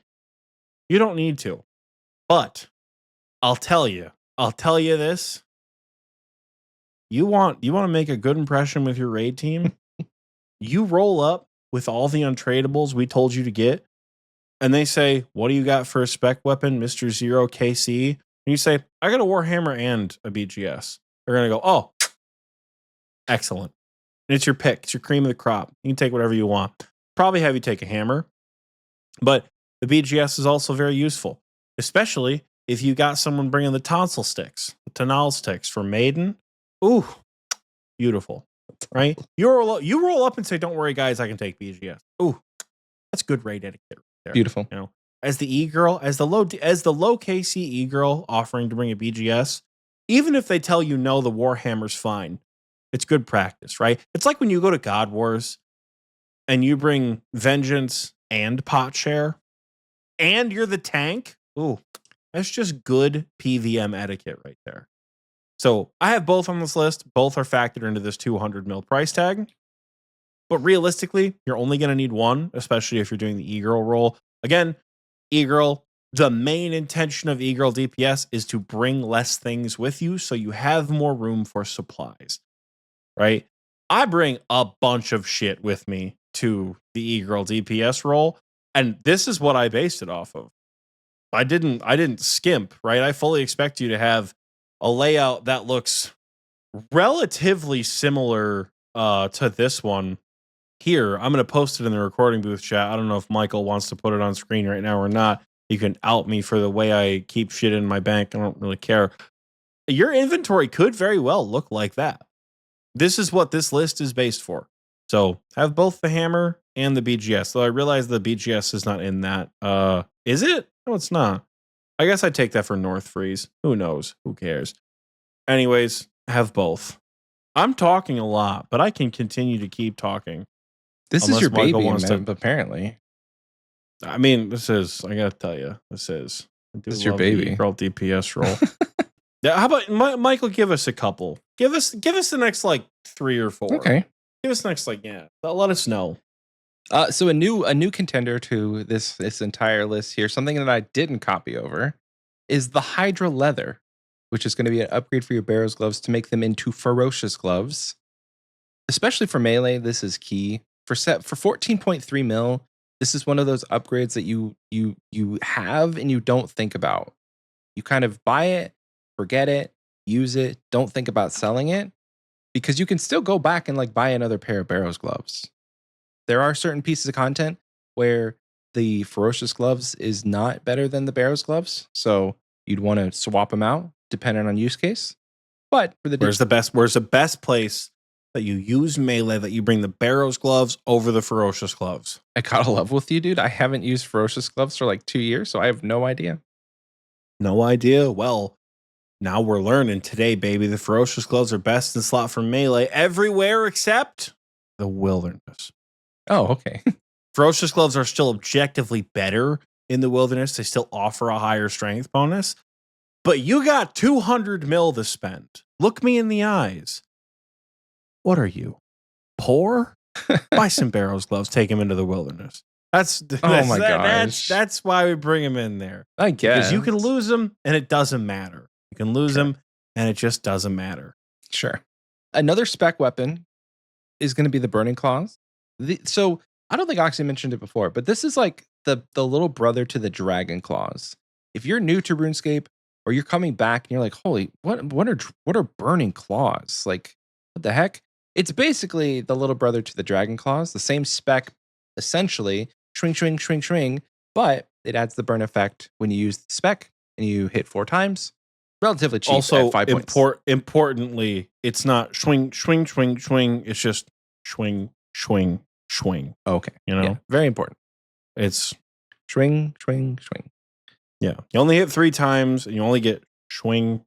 It's a little slower. Like the Dragon Claws animation is just swing, really quick.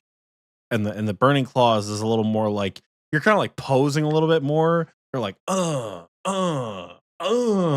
with the Burning Claws as opposed to the Dragon Claws, you know? I like it. You know? I love when you do game sounds because then I clip them and I put them in our Discord as a sound clip. Yeah. So, yep, love that. So that little swing is going to be a sound clip. Fake Void says, you've got 199 mil to spend. What are you, poor? Bring it into the wilderness. You've got 198 mil to spend. You've got 195 mil to spend. You've got... Just keeps going down because the Barrows gloves should stay in your bank. They're not wilderness items. No, they shouldn't. They should. You're a tobber now. They definitely What are you? Poor? Poor. And here's another thing, right? I thought about this earlier when I was making this list, right? We're not done. We're about 2/3 of the way through the top 1. If you're listening to this and you're thinking to yourself, oh, Oxie's not talking to me. I'm a mid-game player. I'm maybe like early end game. I got like 300 mil, but he's talking about Tob. Oxie's not talking to me. Open your ears, motherfucker. I am talking to you. You're exactly who I'm talking to. Tobbers don't need this gear.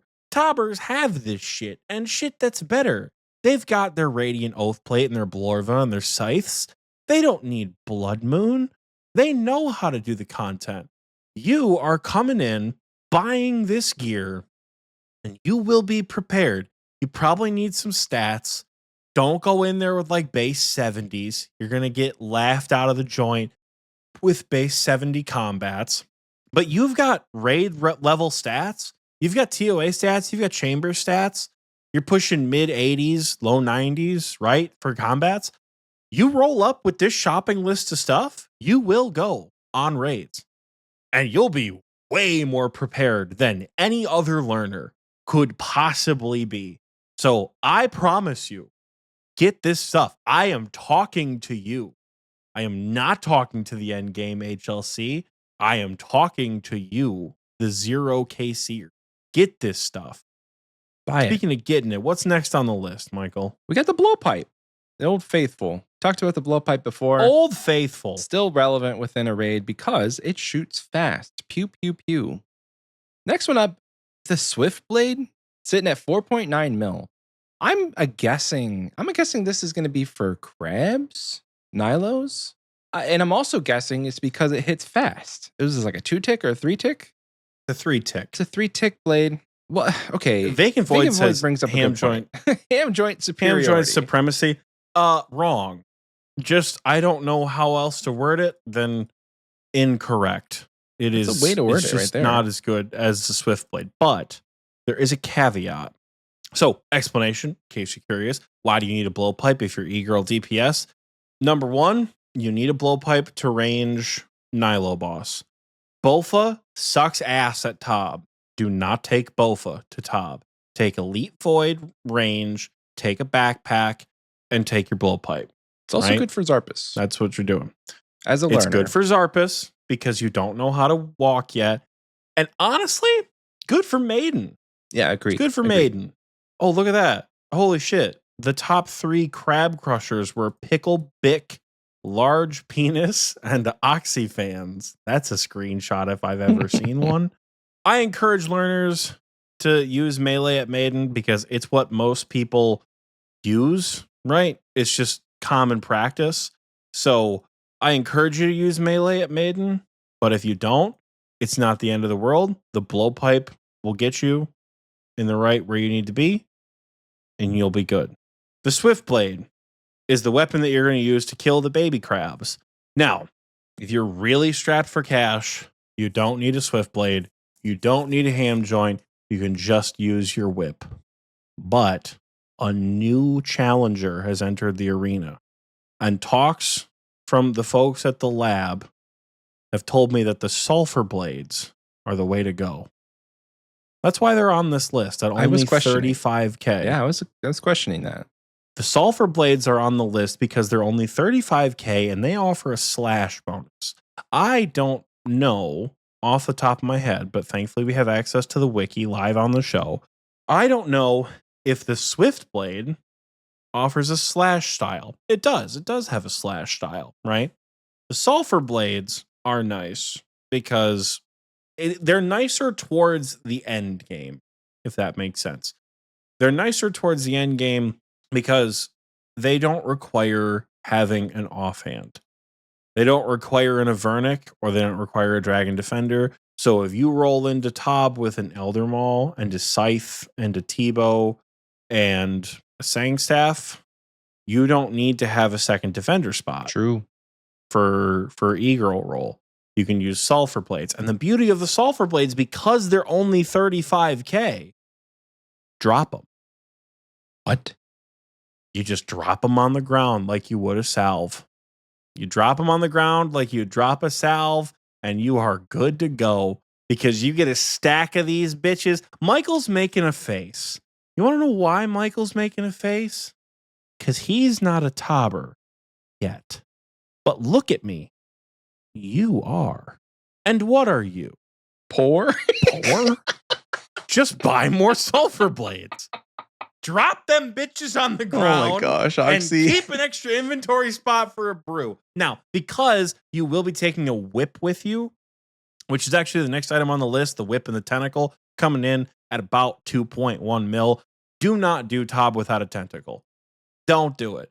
Oh, I'm saving my tentacle charges. This is what you're saving them for, is Theater of Blood. Do not do Tob without a tent whip. About 2.1-ish mil to get your tentacle whip, whistle whip, your Kraken tentacle.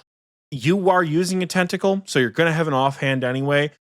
You roll up with a Swift Blade, again, just good raid etiquette. You're prepared. You've done your research. You've not only listened to the best old school RuneScape podcast around, the XP Waste podcast, for all of your gear needs. You've also watched guides, and you are ready to get in there and learn Tob with your Swift Blade. Now, it's funny. In the screenshot that Michael put on screen, I have a ham joint in there. And you're probably thinking to yourself, Oxie, you're a hypocritical bitch. Maybe, but it's because I'm poor. Remember how I made that comment about having 100 mil cash stack? I forgore.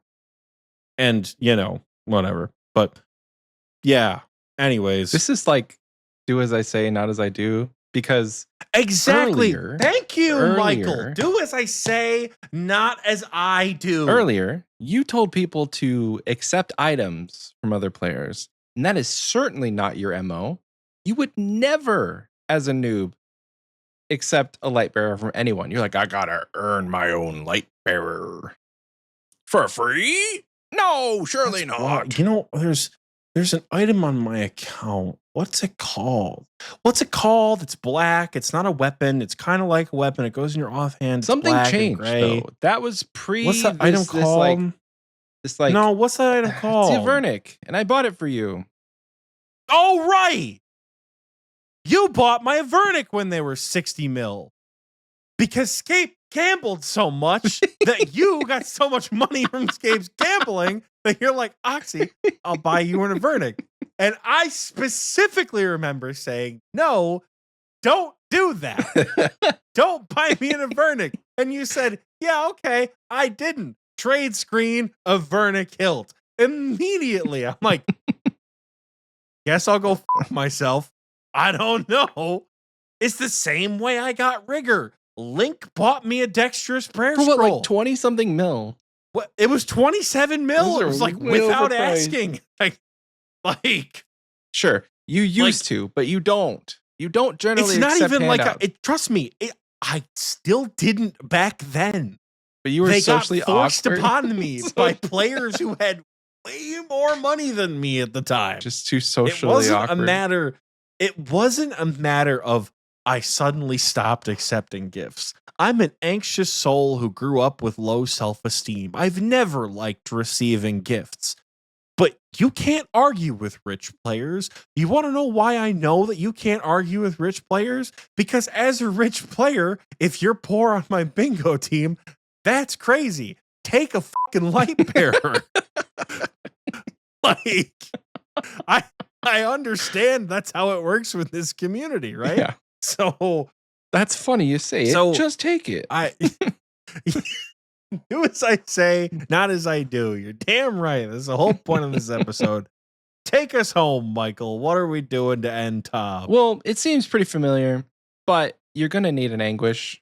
Again, this is like this necklace. Almost all the Zenites are going to be just like universally used anywhere because before this, you had your Fury, and that was your go-to all-around necklace. But you've grown up now. You've got an Occult. You've got an Anguish. You've got a Torture. These are going to be the staple necklaces that you take everywhere. So if you're going to be E-Girl DPS, the melee role, you're not going to want to fumble with necklace switches. So you're just going to take an Anguish. At 18 mil, you're taking an Anguish, and you're also taking a Fang for all of those melee DPS needs at 25 mil.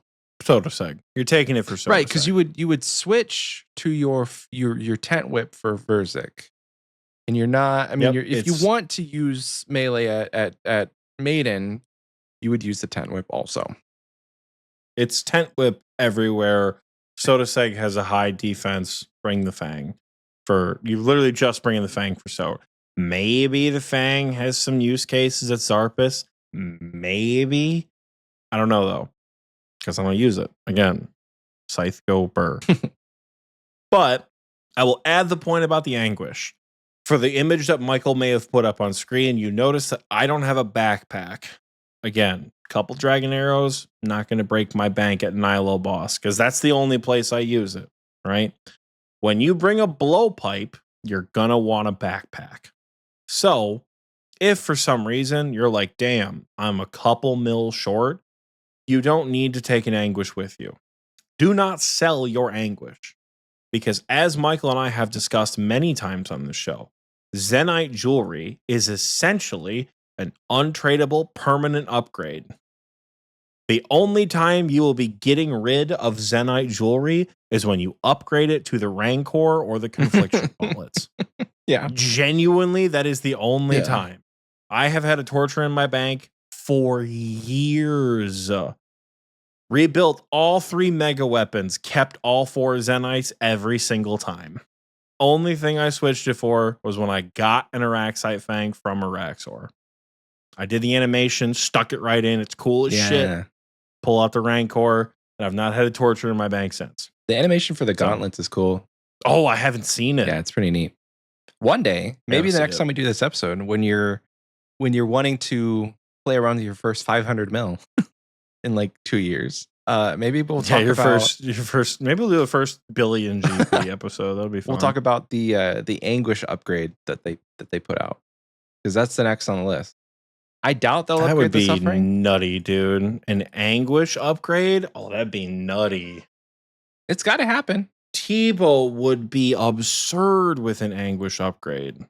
Maybe. Damn. Yeah. I mean, maybe the what if the like the downside of the necklace is it like raises or lowers the magic level of the monster that you're using or you're fighting against? It lowers the magic level just passively. Then I swear to God, that's not going to be relevant. No, yeah, you're right. It's not like the Shadow where like the Tebow is not a problem child. The Tebow is easy to design around. Yeah. Right? Like the Confliction Gauntlets are the answer to the Shadow's problem, but they've created a new problem, Michael. And what's the new problem that they've created? The Shadow is going down. The Shadow is going down in price. Yeah. What does that mean? I don't know. It means that this tactical nuke is no longer, or will shortly be, not that far off for a lot of people. Oh, the Shadow. Submediant bought a Shadow, you guys. They're not. It's not that far off. Damn. Submediant. He's not listening to this, but when he hears about it, he's gonna go, "Hey, hey, I'm not poor." But you are now. That's true. He said he was gonna play bingo on his Iron Man because he's poor on his main. Said, "Bitch, you have a Shadow. You're not playing on your groupie." But the Shadow is going to go down in price, which means it's going to have the same problem a Toxic Blowpipe had. It's not that it's too strong, it's that it's too cheap. Only this time, it's going to be too cheap, and it's still going to be too strong. Yeah. So we are, it is August 10th, 2025. You are hearing it from the horse's mouth on the XP Waste podcast. They are going to do something about the Shadow. They're going to nerf it. They're going to outright remove it. They're going to make sure it only works against certain bosses with certain magic levels, like the antithesis of the Tebow, where like monsters with a low magic level benefit from the Shadow's multiplication. They're going to change how the Shadow works, because I'm telling you, as the Shadow goes down in price, we are going to see a huge problem with Mage in this game. We are going to have to invent workaround after workaround after workaround until we have surrounded this blistering infected wound with Band-Aid fixes, until we just have to put the gloves on and get into that bitch and say the Shadow needs to be stopped in some way. Because I'm telling you guys, it starts with the Confliction Gauntlets and it drops the price of the Shadow, because the Eye of Iac and the Confliction Gauntlets have a use case at Theater of Blood, right? And they probably will at other pieces of content too. So you're trying to diversify, but you're creating a bigger problem. Oh, it hurts my heart, Michael. For everybody who was jump scared by the fact that he said it's August 10th, it's actually August 14th. If you're listening to this the day of release.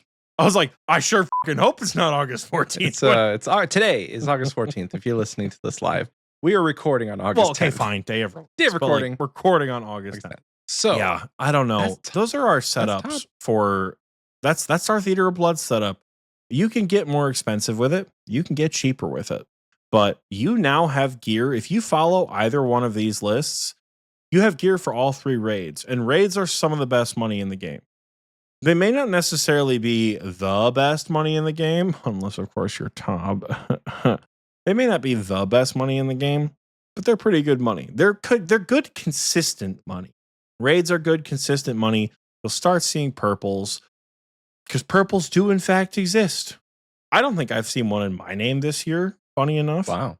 Because I've barely rated at all. But they do exist. And you will make money. We have some other things on this sheet, but I feel like we need to switch gears a little bit. I want to talk about now some notable upgrade, like some full sets that are under 200 mil that are absolutely worth picking up, because the people like you guys listening, you might already have most of the shit Michael and I are talking about. You might already have most of the shit, and you're like, well, I already have 200 mil, and I've had a fucking berserker ring for 3 years. Thanks, idiots. What am I supposed to do now? Right? So gear sets under 200 mil. What are some good, legitimate upgrades you can make? Michael, top of your head, under 200 mil gear set. What are you doing? Bofa and full crystal. Goddamn right you are. How much does that cost us? Run us through it, baby girl. Bofa, what do you got? Right at the time of recording, Bofa is 118 mil. And you're going to need 5 crystal armor seeds. All of those are going to cost you around 27 mil. Believe you're going to need 6. Was it 6 for the helm? Mm-hmm. 3 for the top, 2 for the bottom, 1 for the helm. You want to know why I know it's not 5? Because Michael pulled it from my Hydra list where you only need 5 because you use a Slayer helm as your head slot against Hydra. I have full crystal. And very rarely do I take a helmet switch. It's useful, like it adds to the effectiveness of the Bofa. But in cases where you're taking a Serp helm because you want to negate like Venom, you can just wear the Nezzy too. You can get the helmet, but it's not absolutely necessarily required. It throws off my switches, which is personally why I don't take it. So 5 or 6 seeds will get you through at 27 mil, or what is that? It'll take you up to 31.8. So about 32 mil for all 6 armor seeds, plus about 118 for the Bofa. You're looking at damn near 150 even for the full crystal Bofa. I don't think that includes corruption or making the armor though. So put that some is true. aside. All right, for corruption. Let's do more quick math. Enhanced crystal teleport seed. Enhanced crystal teleport seed. I believe these can be broken down for 150 shards, and they are technically the most efficient way to go about doing it. So to buy enough crystal shards to corrupt your Bofa, this is not talking about charging the armor, but with whatever shards you have left over, I suppose you could, you will be purchasing 13 enhanced crystal teleport seeds. 13 enhanced crystal teleport seeds. I'm laughing because Soggy Waffles has, you motherfucker, I am in the middle of math.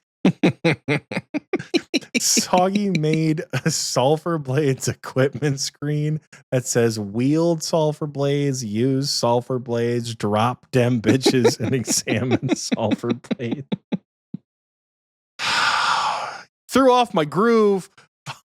Pretty good though. I should save that. I'm gonna save that image. That's a good one. But for 13 enhanced crystal teleport seeds, which will be enough to charge your Bofa, you start with 100 charges in it when you make it into a Bofa. So 1900 shards, 13 seeds. It's going to put you over the limit. You'll use whatever shards you have left. It's going to cost you 28.8 mil. This plus 31.8 plus 118 is a total of, never mind, I can't do math because I wasn't doing it in the millions. 28.8 plus 30, 31.8 plus 118. This is going to total out to 178 million GP. Last time I checked, Michael, that's under 200 mil. That's under 200 mil. You're absolutely right. It's under 200 mil. Well, alternatively, you could. We've got alternates. Well, okay. What do we got? So, alternatively, you could go to Volcano. Could spend a couple of days. If that 30 mil would break the bank, because there's other things you want to buy that are close to 30 mil, you could go to Volcano. It's about 600 to 700 KC on the Mass World. Doesn't take too long. The bonus to doing it as Volcano is if you turn off the XP, you still get the shards, but you make some money at Volcano. You get your shards for free, and then you make some money on the side to then potentially you save more than the 30 mil. That's an alternative. I'm not saying you have to, but if you don't mind, you could save the 30 mil and go to Volcano. That's what I did. I've got a big shit-eating grin on my face because there are two alternatives that I know Michael's gonna love. The first alternative, you want to know a better source of crystal shards that Michael gauntlet. was afraid to do? Corrupted Gauntlet, baby. You go to the Corrupted Gauntlet and get crystal shards. I got a pretty solid stack of crystal shards right now from doing Corrupted Gauntlet. But we could get into the nitty-gritty and just say, if you're a main account and you're going to Corrupted Gauntlet, just get your Bofa and crystal from the Corrupted Gauntlet for free. I mean, you could do it for free, but see, here's the thing, Michael, because my second answer or second counterpoint to going to Zelcano is hold on. Oh, hold on. Wait, no, hold on. What are you, poor? You have 200 mil. Buy them bitches. Yes, you could, but it'd be like, okay, it would be like a Bofa rebuild, which is not a bad idea. There's plenty of content where having a minimal melee setup and having a minimal magic setup, you could feasibly do a Bofa rebuild. It's been done before. It wouldn't be the first time. Bofa rebuild is, like Michael said, extremely viable, and it makes you a shit ton of money. Like, Bofa unlocks a bunch of content. Don't tell Tiki; he's gonna piss him off if you do. No. Oh no! but Bofa good. Some honorable mentions so we can get through this list. You don't have any other sets in mind? Not written down. Because I do. I've got other sets in mind. No, they're not written down. I have some in my brain. What are some in your brain? The new Moon's gear is pretty decent. Like, if you didn't want to do a full-on Bofa rebuild, and you're like, I'm not going to spend 200 mil on a Bofa. Just buy the full Eclipse Moon with an Atlatl, and it's very similar, but not better than a Bofa in terms of range. Full DPS. Eclipse Moon is 2.5 mil too. So. Full top bottom helm. Full top bottom helm is just under 2.5 mil. Bonkers. Yes. Actually, don't get a Dragon Crossbow, guys. For your range setup in your all-around raider, go with full Eclipse Moon. I didn't think it was that cheap.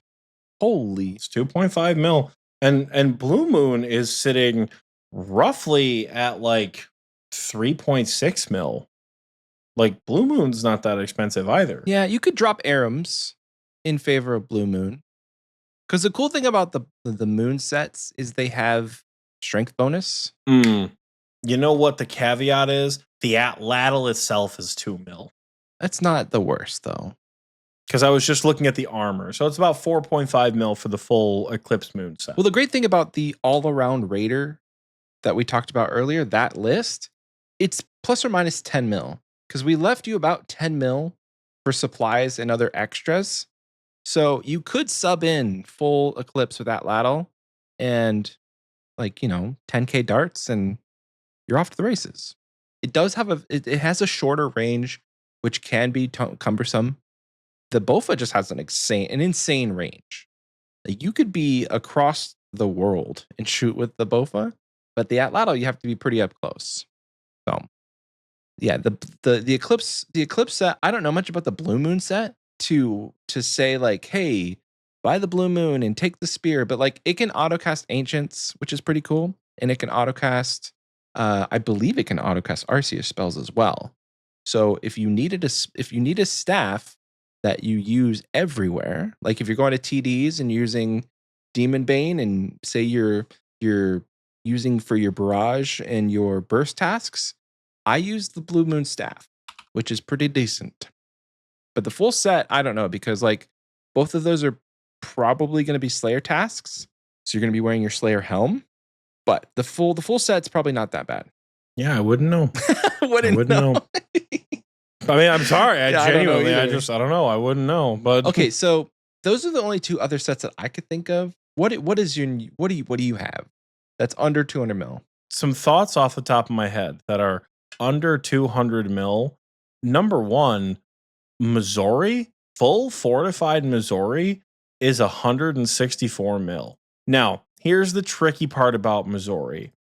Missouri is not that useful, realistically, unless you're rocking ZCB or Tebow. That's what I was going to say. Now, Missouri is objectively good, but the problem is ZCB and Tebow are really the only things that benefit from it. Yes, Armadillo Crossbow, Rune Crossbow, Toxic Blowpipe, they're all going to get benefits from Missouri. It's still the best in slot range armor.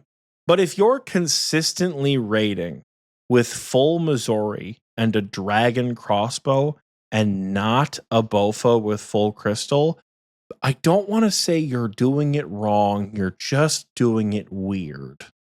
Agreed. It's like it's a strange set of priorities you have. Ralph says credit card warrior vibes, and it 100% is credit card warrior vibes. If you rock full Missouri and a Dragon Crossbow, full Missouri and a Dragon Crossbow. Some people, I wore unfortified Missouri for a while. Unfortified is 81 mil, gives the same range bonuses, but just keep it in the back of your mind that Missouri, full fortified Missouri is 164 mil. The next one that comes to mind, and is actually a significant upgrade for all pieces of weaponry that it benefits, is Virtus. Virtus only sits around 82 mil. And you can buy the ornament kit for Virtus, which is only 720k, and you can keep the Virtus on death. Really? Making your death fees a little bit cheaper. Yep. Wow. If you did not know that, fun fact, if you have an item that is ornamented, it does not go to Death's Coffer. Dragon Boots. This also works for things that are Trover parchmented. So my Dragon Boots ornament kit and my Infernal Max Cape tend to stay on my back when I die because it has a Trover parchment and an ornament kit. So clarification, are you talking wilderness deaths or just like general deaths? General deaths anywhere. Because isn't the Infernal Max Cape untradeable anyway? Yes. But does that go to your deaths pile? No. Not if it has a Trover parchment on it. All my other Max Capes will go into my bank, I'm pretty sure. Like my Missouri Max Cape, my regular Max Cape. I lost a regular Max Cape during the last bingo. I was so pissed. I lost it in the wilderness. I lost my fucking diary cape, construction cape, music cape, crafting cape, and one of my fucking Max Capes. Oh my gosh. I Were you doing clues or something? Pissed. I was doing clues, and I got jumped by a team of like 8 people. I was so That's why pissed. you were the reason why they still kill people doing clues. It's because they're like, we gotta find the one that doesn't care. He's taking all of his stuff. And you know what? The thing is, I don't. I was pissed, but like, whatever. I'll just buy another one. But yeah, if you get ornament kits for your items, so if you get like, let's say you want to do Duke, which is something we had on this list here, and you get an ornament kit. I don't know if it works with the Zalcano Shard and the upgrade kit, but if you get any of the clue ornament kits, if that makes sense. So ornament, which holy shit, there are a lot of ornament kits. Somebody in this chat earlier suggested that we do an ornament kit tier list. That's a heater of an episode. Yeah, I agree. I think we should do an ornament kit tier list and a mean tweet tier list. Oh my God, could the mean tweets be a tier list? That'd be so funny. Do we have enough of them? If we absolutely we have enough to make a tier list in the post-election episode alone. Oh, that's true. Let alone some of the smoke we've gotten in the last couple of weeks. Oh man, there are so many ornament kits. But yeah, put ornament kits on your stuff. That's why some like the Bandos Godsword ornament kit, like the Torture ornament kit used to be really expensive. The Anguish ornament kit, I'm pretty sure. Where is the Anguish ornament kit? It's like 5 mil. Anguish ornament kit's 11 mil. Ooh. Probably Torture because ornament kit probably has gone down because of the Rancor. Yeah, probably because of the Doom not paying those Tormented ornament kit is 250. Yeah. But yeah, the last set that sits at the moment just over. Oh, Michael, it's fallen in price. It's fallen in price by a couple of mil, Michael. Coming in at approximately 199,078,228 GP. the Oath Plate armor set. Oh, I didn't know it was that Oath cheap. Plate is just under 200 mil. So if you're looking for an upgrade, a horizontal upgrade for Slash, it's the same strength bonus as Bandos, but it is best in slotted top. Nice. So if you're looking for a Tob upgrade, if you are an E-Girl DPS already and you have most of the stuff we talked about, you roll up to that bitch in full Oath Plate. Ooh, you're gonna look real good. You're gonna look real good. Oath Plate, just under 200 mil. I do want to just clarify. You're going to look good even if it isn't Radiant. Because yes, Oxie is a menace and he can't have anything nice unless he can have the best thing. So he's not going to buy himself Torva until he can have Blorva. He's not going to buy himself Oathplate until it's Radiant. First of all, I want to get Blorva before I have Torva because I think that's funny. I think it's objectively funnier to have an Ancient Blood ornament kit and no money for Torva than it is to just have regular Torva. But Oxie is a menace. So I honestly, I like the way that Oathplate looks. It looks hot. I really like the way Radiant Oathplate looks, but I like the way Oathplate looks to begin with. I at first was not a big fan of the hardcore Iron Man color scheme they chose, but it's grown on me and I like it. So I don't think you can go wrong necessarily, but Oathplate, good. Yeah. Any other armors or weapons off the top of your head for under 200 mil that you think are worth mentioning here in this honorable mention section of what to do with your first 200 mil? I like Voidwaker. Voidwaker's just fun. It's cheap. There it is. I think it's around 50 mil. The Voidwaker sits at 49.1. Yeah, it's around 50 mil. It's not going to be best in slot for a spec weapon. I think a lot of the other stuff that's come out, it has taken over. We mentioned the Eye of Ayak. That comes to mind as a spec weapon, but it's a good, magic weapon. That's under 200 mil. Mm-hmm. So like if you're looking at all of this stuff, you're like, boys, I have everything you've listed. And I have a liquid cash stack. What do I buy? I mean, there's new items on the block.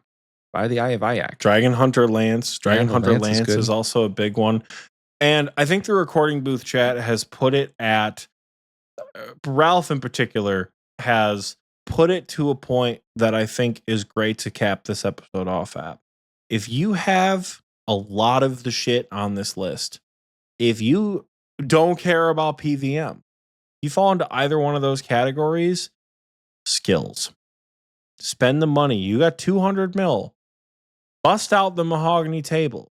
Bust out some dragon bones or some ensouled abyssal heads. I say ensouled abyssal not to save money, but for the quality of life convenience. Dragons give more XP, but there's a lovely set of tiles right by the CIS fairy ring where you can go just by a wall. It's like right on the border on the way to the Dark Altar.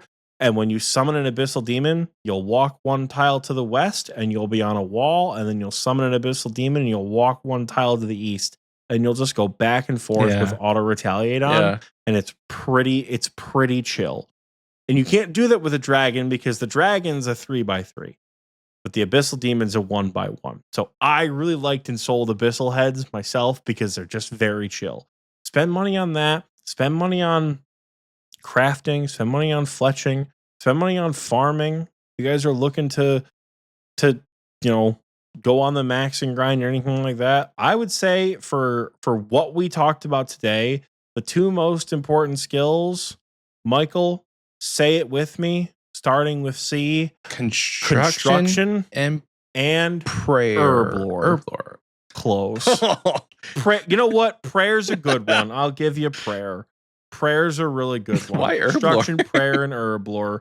Chamber. I mean, yeah, but like we're talking about raids, baby. Chambers. 78 is the minimum, and I'm hoping you have 78. And you don't need some people don't mil to get to 78 herblore. But like, yeah, 90 is nice. It's not a requirement. It's that anymore. It's by no means a requirement. But remember how we had that conversation about raid etiquette and showing up like just as a real one, right?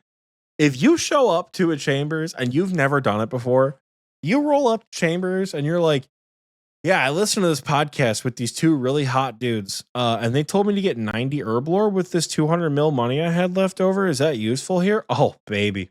Make the overloads? A learner that you don't have to worry about overloads for? Oh, baby. Ooh, actually, we're chilling. If you wanna do it efficiently, dump that 200 mil into buying enough paste and do it at Mastering Mixology. Because then you get some collection log slots done and you can buy like the chugging barrel and make some money back. I don't know how much that is right now, but like it's a chugging barrel 7.6 mil. I think somebody said in the recording booth chat before we started recording that chugging booth, it would be a good one to buy. Yeah, you could throw it in. Like if you're going to be doing a lot of content where pre-potting is necessary, it could be like it could replace some stuff in this. Like if you already have a B ring and you got an extra 7 mil laying around, like buy the chugging barrel. I've never had one, and I probably will get one eventually with the amount of like herb lore that I need to do on my iron. But Mastering Mixology, not the worst mini game. If you get into a good rhythm, like you can get it done. And the things from there, like the goggles, pretty bussin'. The necklace is great. Those two things, like for long-term herb lore grinds, are going to be pretty necessary. Like if you just go to Mastering Mixology for the necklace and the goggles, you can get the rest of your herb lore training done with potions, and you'll feel less bad. That's a little bit of a side tangent for this like what to buy episode, but yeah, those 3 skills I would say are probably the most necessary viables that you would need. There are some diary requirements that you could get done, like smithing. You could throw some money into smithing. You could throw some money into fletching. Not that you really need to. With the new fletching activity, I've heard it's pretty good. But everybody's going to tell you like crafting cape, best cape. The farming cape is the budget crafting cape for like a bank teleport. If you have a farming cape, you can go, here's the setup. Farming cape to farming guild for the bank. And then you already have 99 farming, so you have access to the spirit tree. You go to your spirit tree to your house. So there's 2 capes that you didn't have to get. You don't have to get a construction cape or the crafting cape, and your farming cape takes care of both. It's a little like mid-game goal to shoot for is to have 99 farming. I was going to say, there's an old saying that comes to mind when I think of this. It's a 4-word saying. Do you think you know what it is, Michael, off the top of your head? What are you, poor? What are you, poor? Get a goddamn construction cape. It is nice. Construction cape. I will admit, construction cape costs a shit ton of money. Not at Mahogany maybe Homes. It's just because I did it. Well, I guess not, but I mean, I did fucking mahogany tables, dude. I spent like a scythe split on fletching and construction. Yeah. It is absolutely worth the money. Of the skill capes that you get, construction cape genuinely may be the highest and most useful cape. Agreed. Like, yeah.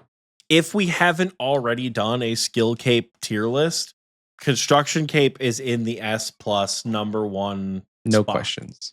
Construction cape is no notes the go. So, but I think, Michael, that's where we wrap it up. You and I are certified yappers, and we can talk about what to buy forever because you and I have played this game forever, and we can talk about it forever. But we're not going to do that today. We're not going to talk about it. Instead, we are going to send you guys over to break. If you guys have things that are less than 200 mil that you want to tell us about or you think that we forgot, let us know in the XP Waste chat in our Discord. So that's where we're going to leave you, and we'll catch you guys after this. Hey, how's it going? Name's Tony. Some people call me Fat Tony. I don't really know how I feel about that. But welcome to my pizza shop. This is Tony's Pizza Bases, located out here in the wilderness. I don't know how to feel about that, but it's the kind of the hand you're dealt, you know? I can hear you asking me right now, Fat Tony, why are you out in the wilderness? Why are you out there? Well, I'm fleeing for my life, you know? I had to flee Misthalin. There's this nasty rumor about me that I poisoned old King Rold. I don't There's no basis for that. So you come into my shop out here in the wilderness, what you gonna get? I got everything you need to make a pizza. Got your cheeses, got your tomatoes. Hey, and if you kill a rat out there, I'm sure you could probably find some meat for your pizza, but if you ain't into that, I don't know what to tell you. If you come out here, come out to the wilderness, I'll make you a pizza you write your mama about it. I know it's gonna be dangerous, right? I know that. But I'll tell you right now, it's worth the risk. Come and see Fat Tony. Come and see for yourself. Your time is valuable, and so is mine. I got some bandits to feed. They're getting kind of hungry. I'm going to hit you with my tagline and close it out. Here we go. The name's Fat Tony. I'm an expert in pizzas, both the making and the eating. Oh, real quick before I go. If you're ever out in Drano Village, I got a cousin named Fortunato. Tell him Fat Tony said hey.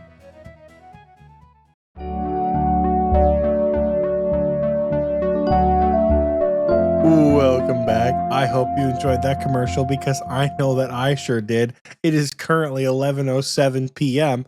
on Sunday, August 10th, and we're going to talk about our patrons. You did it. Great job. I know the game better than you can play it, Michael. Whew. Well, our wise old man patrons are on screen right now. It's weird that you're laughing about the Patreon. Yeah, Thogger says I'm laughing at our patrons. And honestly, no context. That's just weird. That's fine. That's fine. I am laughing at the patrons. I don't know what you guys want from me. I love you all very dearly. If you can't laugh with your loved ones, what's the point? The wise old men are on screen right now. We do have a new one to shout out this week. Ben, welcome to the party, Ben. Glad to have you. Hell yeah. As our new wise old man. Wise old man tier is great because of the wise old man tier, you can join the recording booth.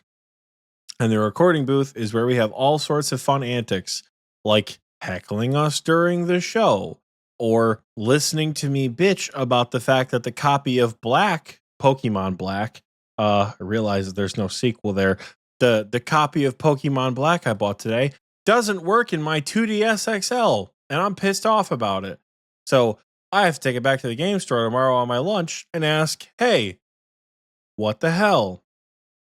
So that's what I'm going to be doing tomorrow. And that was the rant I went on before we started recording, which, yeah, talked about it, the other Pokemon games. I got X and Y today, too, for a deal. We're getting off topic. But we got to move on, and we're going to shout out the King Black Dragon tier members. So, KBD tier folks, you guys are awesome, and we're going to list you in order of how awesome you are, but we're not going to tell you if it's ascending or descending. So, without further ado, shout out to Two to Fly, Six Sticks Insider, Brooks 70, my dad. Hi, Dad. Cloud Kicker, Crash Out Jack, or Noxious Jack, if you want to call him now. Elite Oreo Dunker, JX Riot, Vil Drakey, our third favorite Patreon supporter, Ralph, Run Middle 15, Ryan M, Rylithian, Sparky Life, and the Big G Jordy. Thank you all so much for your unwavering support here at the King Black Dragon tier. You guys are excellent. Absolutely excellent. That said, though, moving on to the Jad tier, our highest tier, Michael submitted a last-second design for these pictures, and it looks fine. He didn't use AI, so that's all I really care about, Don't make that face like you did. I didn't. That's all hand pixel art drawn from me. It's hand pixeled, and you know what? We love it because it's hand pixeled and not made by a computer. So yeah, your shirts should have gone out. We'll have new shirts that we didn't forget about until the last minute. That's our promise to you guys. But that said, we're going to shout you out by name in this section here. Shout out to Captain Crash, Flood Day, Kyrandia, Mithril Fork, Oxie's Satanic Femboy 666, Ayo, Petite River, Rain Falls Red, Soggy Waffles, the S tier Deviled Egg, and Woloznik. Thank you guys so much for your support at the, as Michael calls it, Big Bad Jad tier. You guys are excellent folks to hang around. And at any tier that is above Wise Old Man, you're also welcome to come hang out in the recording booth. So we love to see you guys and heckle us too. Like, speaking of Jad tier folks, Rain Falls Red is heckling us right now. Should have said it's 11:07 p.m. and Michael is going to get these hands. So Michael might be getting hands. But hey, yo. Yeah, that's Patreon. If you want to sign up for Patreon, you should go to patreon.com/XP Waste and you should subscribe for as low as $1 a month. I have a concern that Michael is going to text me on Friday and say, Oxie, today is technically the third Friday of the month. That means we have to do a Patreon stream. And I'm going to say, Michael, I'm out of town, like we talked about. And he's going to say, I'm out of town, like we talked about too. We're going to have a Patreon stream. It's just a question of when.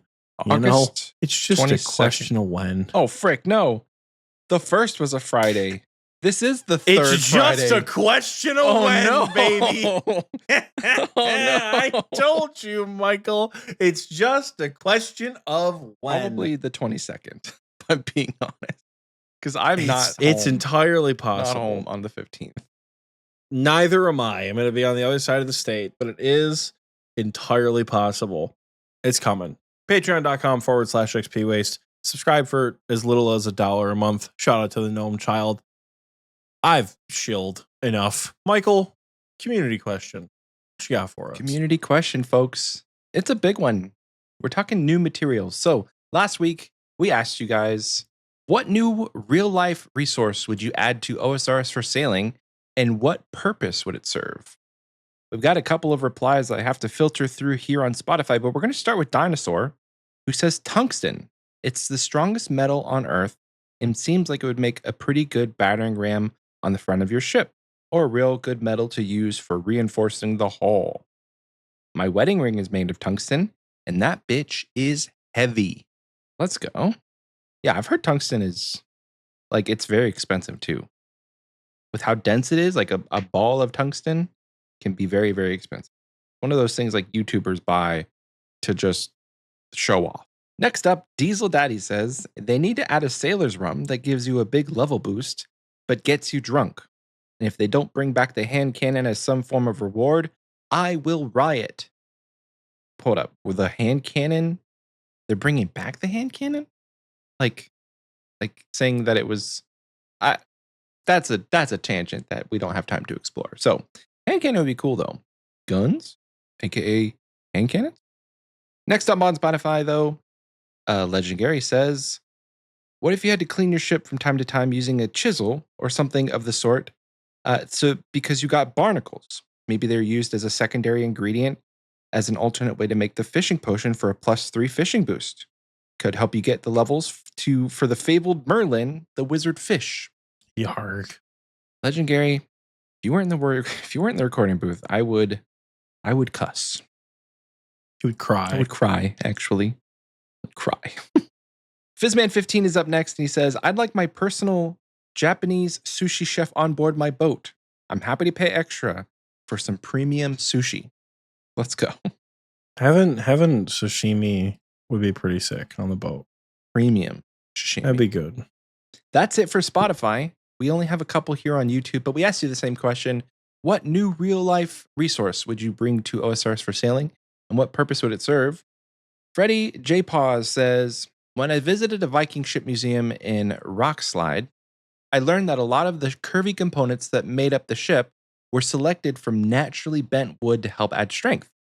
You could have a chance at receiving these strong-grained pieces of wood from new trees. That would be pretty cool. For example, it could be from a stern post, but there are many other smaller parts that could be used. Okay. Yeah, so it's good like a random fun facts about. Yeah, like it could be not to say that it could be a forestry reward, but like if you're doing a forestry event, or maybe you're chopping a certain tree on a certain island, a random chance to get a sturdy piece of curved wood that could then be fletched or something, or crafted into ship part. Untradeable, so you have to go get it. Next up, Saradoman992 says, hi Oxie, it's me again, your loyal sweaty chair. Sorry, I had to edit my post. That's a cool idea at the bottom. in addition to resources if you feel like reading it as well, but primarily gained from the fishing aspect of sailing is algae. It's been used as a fertilizer as well as in the pharmaceutical industries. It could be used to make a new higher level fertilizer for farming or used to make a passive healing bandage that works similarly to the new prayer regen pots. Also, although this isn't a resource, it is an industry that would be nice to incorporate. Trading. We should be able to build a small fleet of trade ships that tie into kingdom management and increase the variety of resources you get. An example is... Ooh, that'd be pretty good. Yeah, an example here is you can have your kingdom trade with Mauritania and Darkmire to get Mire Fungus or Dale Essence, or trade with Karamja to get the odd gems that you don't normally get, such as opals, jades, etc., or Karambwans. Hashtag Ironscape. That would be actually pretty neat. Listen, I don't know about this whole catering to Iron Man business, but that's actually kind of a bitchin' idea. Yeah. Would it have to be like a third quest in the Kingdom series? But I'm here for it. Like, charge me a little extra, and I get fungus, and I get Dale Essence just passively. Hell yeah. Mm-hmm. Iron's got too much money sitting around to not throw it at something. Exactly. Next up on YouTube, Spencer says it could be cool to have Acadia trees. Maybe put them in Menaphos. Maybe in the mid game, 50 wood cutting requirement, perhaps. I wonder what Acadia trees would be good for. Because I feel like my only reference to Acadia trees is Minecraft, if I'm not mistaken. Or no, it's like Acacia. I have no idea. But Spencer thinks it'd be cool. Acadia and Acacia. It seems like Acadia is a tree in RuneScape. What like already RS3. is? Oh, okay. The Acadia tree is, but the Acacia tree, the Acacia tree is the IRL tree. I see. Who knows? Next up on YouTube, Swole says, my only thought that came to mind was a waterproof tinderbox and also earplugs, because those cannons will be loud. A waterproof tinderbox would just be funny, you know? What, you like I feel like tinderbox is by default. Yeah, I feel like by default, we know that tinderboxes are waterproof, but it is pretty funny to think of like just a waterproof tinderbox, you know? Mm-hmm. And he wants specifically earplugs, which I feel like we have ear like mittens or whatever. The earmuffs. You gotta wear a Slayer helm for sailing. That would suck. That would absolutely suck. Could be an upgrade though. Could be an upgrade. Could be fun. Could be fun. And lastly, to round out the community question, Melvin Man says, for a new resource, spice would fit well into the sailing theme.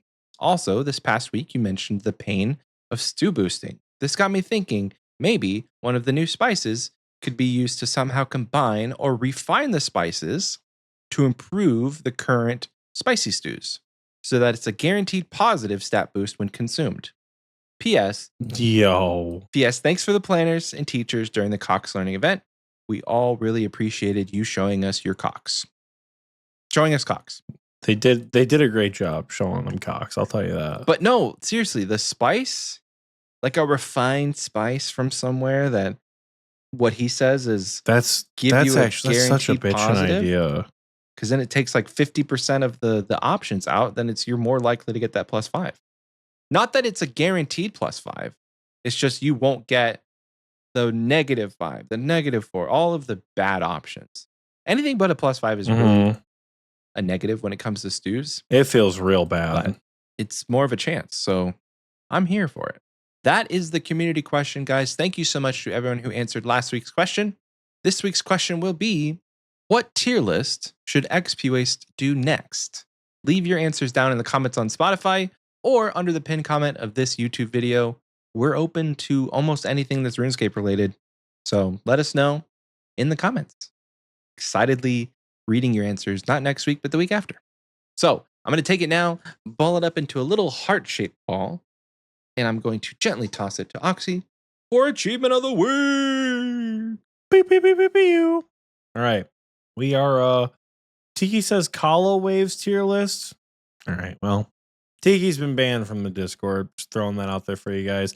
But achievement of the week is relatively short this week. We have 5 total achievements for combat and miscellaneous. Damn. So we're going to start with skilling because skilling has a lot of stuff. So kicking us off in the skilling category, we have B Daddy Casper, who achieved a 99 agility. Brooke 70. Regke? I do not know how you say the J and the K next to each other. I do not. I don't speak. Is it Dutch? Rejeki? I don't. Rejeki?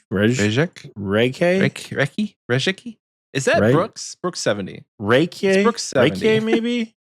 Yeah, it's Brooks. D achieved 99 mage. Diesel Time achieved 99 defense and 99 fletching. Buckets achieved 99 fletching. Olkey, Quest Caper, achieved 99 hit points. Q-Slip achieved 99 construction. My boy Bowmanator achieved 99 rune crafting. And the screenshot's actually great. His hands are in the air doing the rune crafting. It's awesome. OG Scuba has been banned from the Discord, never to return. He achieved 99 attack as well. Fishy Bun achieved 99 defense. Biggery has achieved 99 strength. Shoe has achieved 99 attack. McPuppy has achieved 99 wood cutting.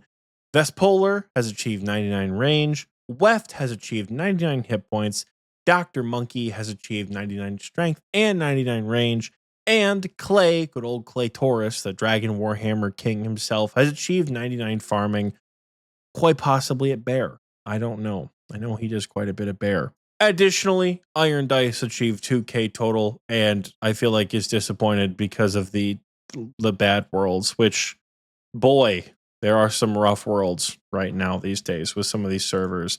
I was just doing a Moxalotl while Michael was doing community question, and hot dog, the worlds aren't great right now.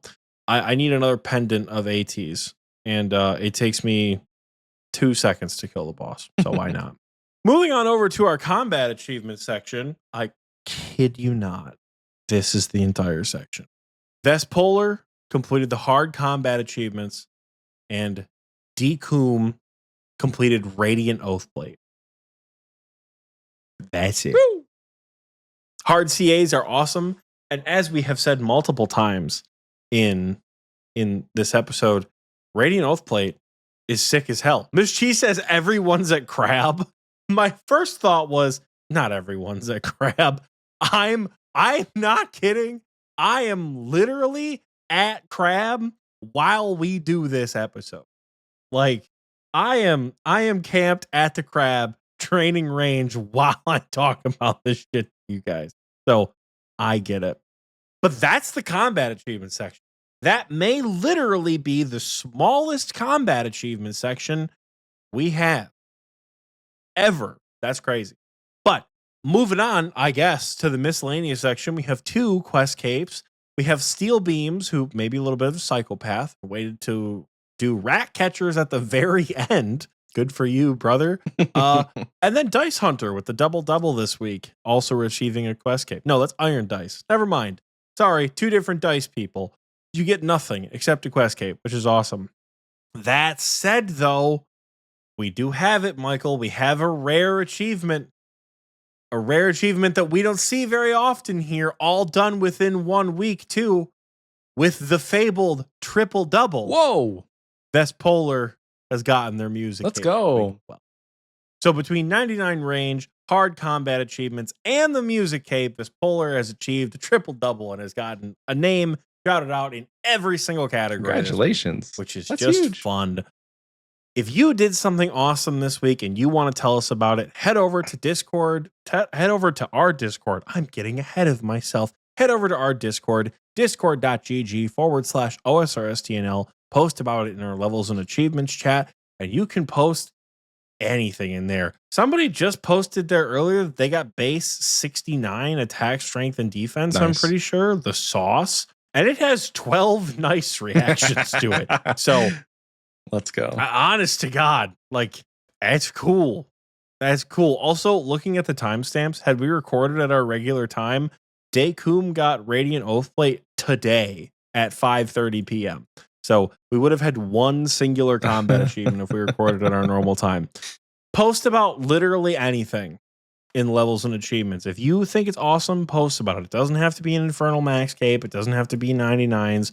Update people on your progress. People in this community care. Why is that, Michael? Why do they care? Good answer. It's because we're objectively the best old school RuneScape community around. It's late. It's a work night. There's nobody in VC right now. We just got done with the Chambers Learner event. I don't have the stats in front of me yet, but the Chambers Learner event seems like it's gone pretty well. And people, hopefully, have gotten quite a bit of experience looking at cocks. That said, Michael, my friend, it's time to wrap this show up. Do you have a fun question for us this week? I do. In the form of our final postcard, until I go to the P.O. box, that is. But we've teased this one last week, and it comes from my home state of Texas. Oh, the love-hate that I have for this state. We'll leave it at that. But it is from Moist Sean, who is technically my neighbor in cities. He lives very close. So shout out to Moist Sean. I met him at our XPWay South back in November of 2022. You can believe how long ago that was. He's the fucking asshole in the interviews who brings up Suck before I have my Infernal Cape. Let's go. Yeah, go back and watch that episode. I had a lot of fun editing that. Good stuff. So Moist Sean, who we learned a couple weeks ago, was in a clan of people who were moist. So he's just always moist. He says, "Hey, Michael and Oxie, first off, your typical fanboy. I love the podcast, and I look forward to each episode. I played RS3 since 2005, but XP Waste is really what got me into OSRS, so I appreciate that. Keep up the awesome work. Love you guys. Love Moist Sean. P.S. Since the postcard is from Texas, hashtag fuck Craig Hammond. Let's go." And P.S. Eat shit, Hot Wheels. Eat shit, Hot Wheels. P.S.S. Oxy, get your damn quiver. Now. Man, damn it, Sean. That's strike 2. God. Damn. He's got 2 fun questions here. And we can split this up over 2 weeks, or we can just we can just do it tonight. I don't mind. Dread the postcard. Let's go. Question 1. If Gielinor had a dating app, what is a red flag, and who would be marriage material? Oh my God. First of all, this is a fucking heater. As Michael has never used a dating app once in his life, I know them like the back of my You're going to hand. Carry this one here, bud. A red flag for me in dating apps, or like a RuneScape specific dating app, right? Kind of like if it's applicable to like long term, or like just looking at people like IRL, right? Is if I'm swiping through your profile and you have photos of you in really nice equipment, right? If you got some like candids even of just like really nice, really expensive equipment, but you don't have any boss cases, or notably like any pictures of you killing bosses, I'm going to be a little concerned. Yeah. That's a red flag for me, because that tells me you're a credit card warrior. And I don't want no credit card warrior. I don't want a credit card warrior. I'm not having it. I want someone who's going to put the work in and earn their keep. That said, I don't know how I feel about Iron Men. So when you join a dating app, right, it will ask you in general what your preferences are. To use Bumble, for example, you use Bumble, it will ask you, do you want to see men, women, or like non-binary? And it's like a multiple choice. Like you can select multiple options, right? So I feel like you can select not men, women, or NB. You can select like main, iron, and then I don't know, skiller, like main, iron. Maybe that's it. Maybe it's just mains and irons, you know? PKers? Maybe that's Peers? the catch-all. Those are all mains. Yeah, but like a specific umbrella person. term catch-alls. Okay, sure. Yeah, main and iron. But those are interests, right? Those are interests. You know, main and iron is the foundation on which you build your kingdom. you know. But PKers, group Iron Men, pure. She says group irons are poly. Thoggart says she does not trust people who have more than 500 Chaos Elemental KC. Oh no. Yeah, who would do that? Who would have that? They probably suck, right? They're probably so red flaggy and not trustworthy, especially if they had 744 Chaos Elemental. Yo, what rank KC. are you at that point? Gotta be like top 100. No, 2337. That's still high. I'm not that high. I'm not that high. Well, You're in the I'm not that low, but I'm not that high. quad digits. I think a red flag is somebody who shows off their PK build too much. Like every screenshot that you swipe is either them with like the 5 key skull, or it's them casting Ice Barrage, or them like taking a selfie in Ferox Enclave. Like, we get it. You PK. You don't, it doesn't need to be your whole personality. That's a red flag for me. Yeah, I feel like I don't know how to word this without pissing off a lot of people. Just piss them off, so dude. I just won't. I think you. No, Yeah, I think you do. No, it's gonna hit. It's gonna hit too close to home for too many people. This is content I'm sure. for the mean tweets. This is content for the mean tweets episode. It could be content this to is, the mean This is chum in the tweets, waters, like, man. I don't know. They've made it this far. I don't know. They're in it for the long run. All right. Say it. I'll put it. Jesus Christ. It's like, you know, like how green flag people can have, like, I'm going to use the term redneck adjacent hobbies. Not that being a redneck is a red flag. That's not the red flag. But like, I like fishing. I like being outside. I like camping. I like shooting guns. I'm really good at shooting guns, you guys. I don't think you understand. I am really good at shooting rifles. Really good at it.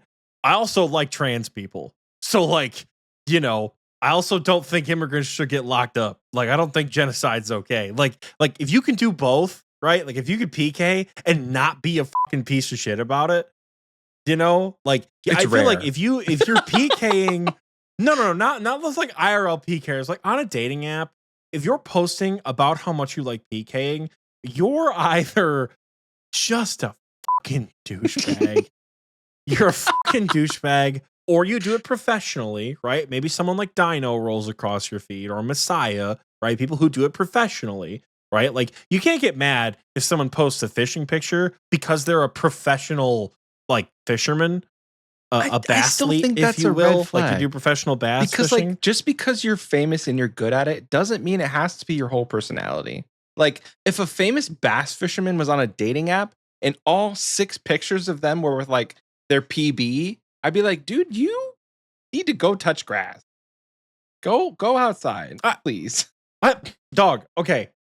I have 2 pictures on my own dating profile of me doing fencing.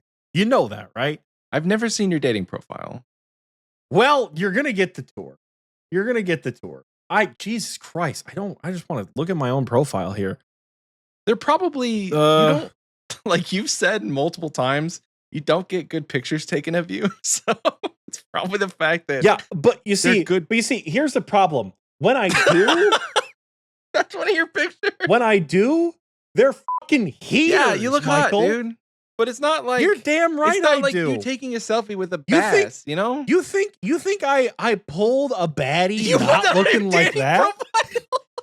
You're goddamn right I did.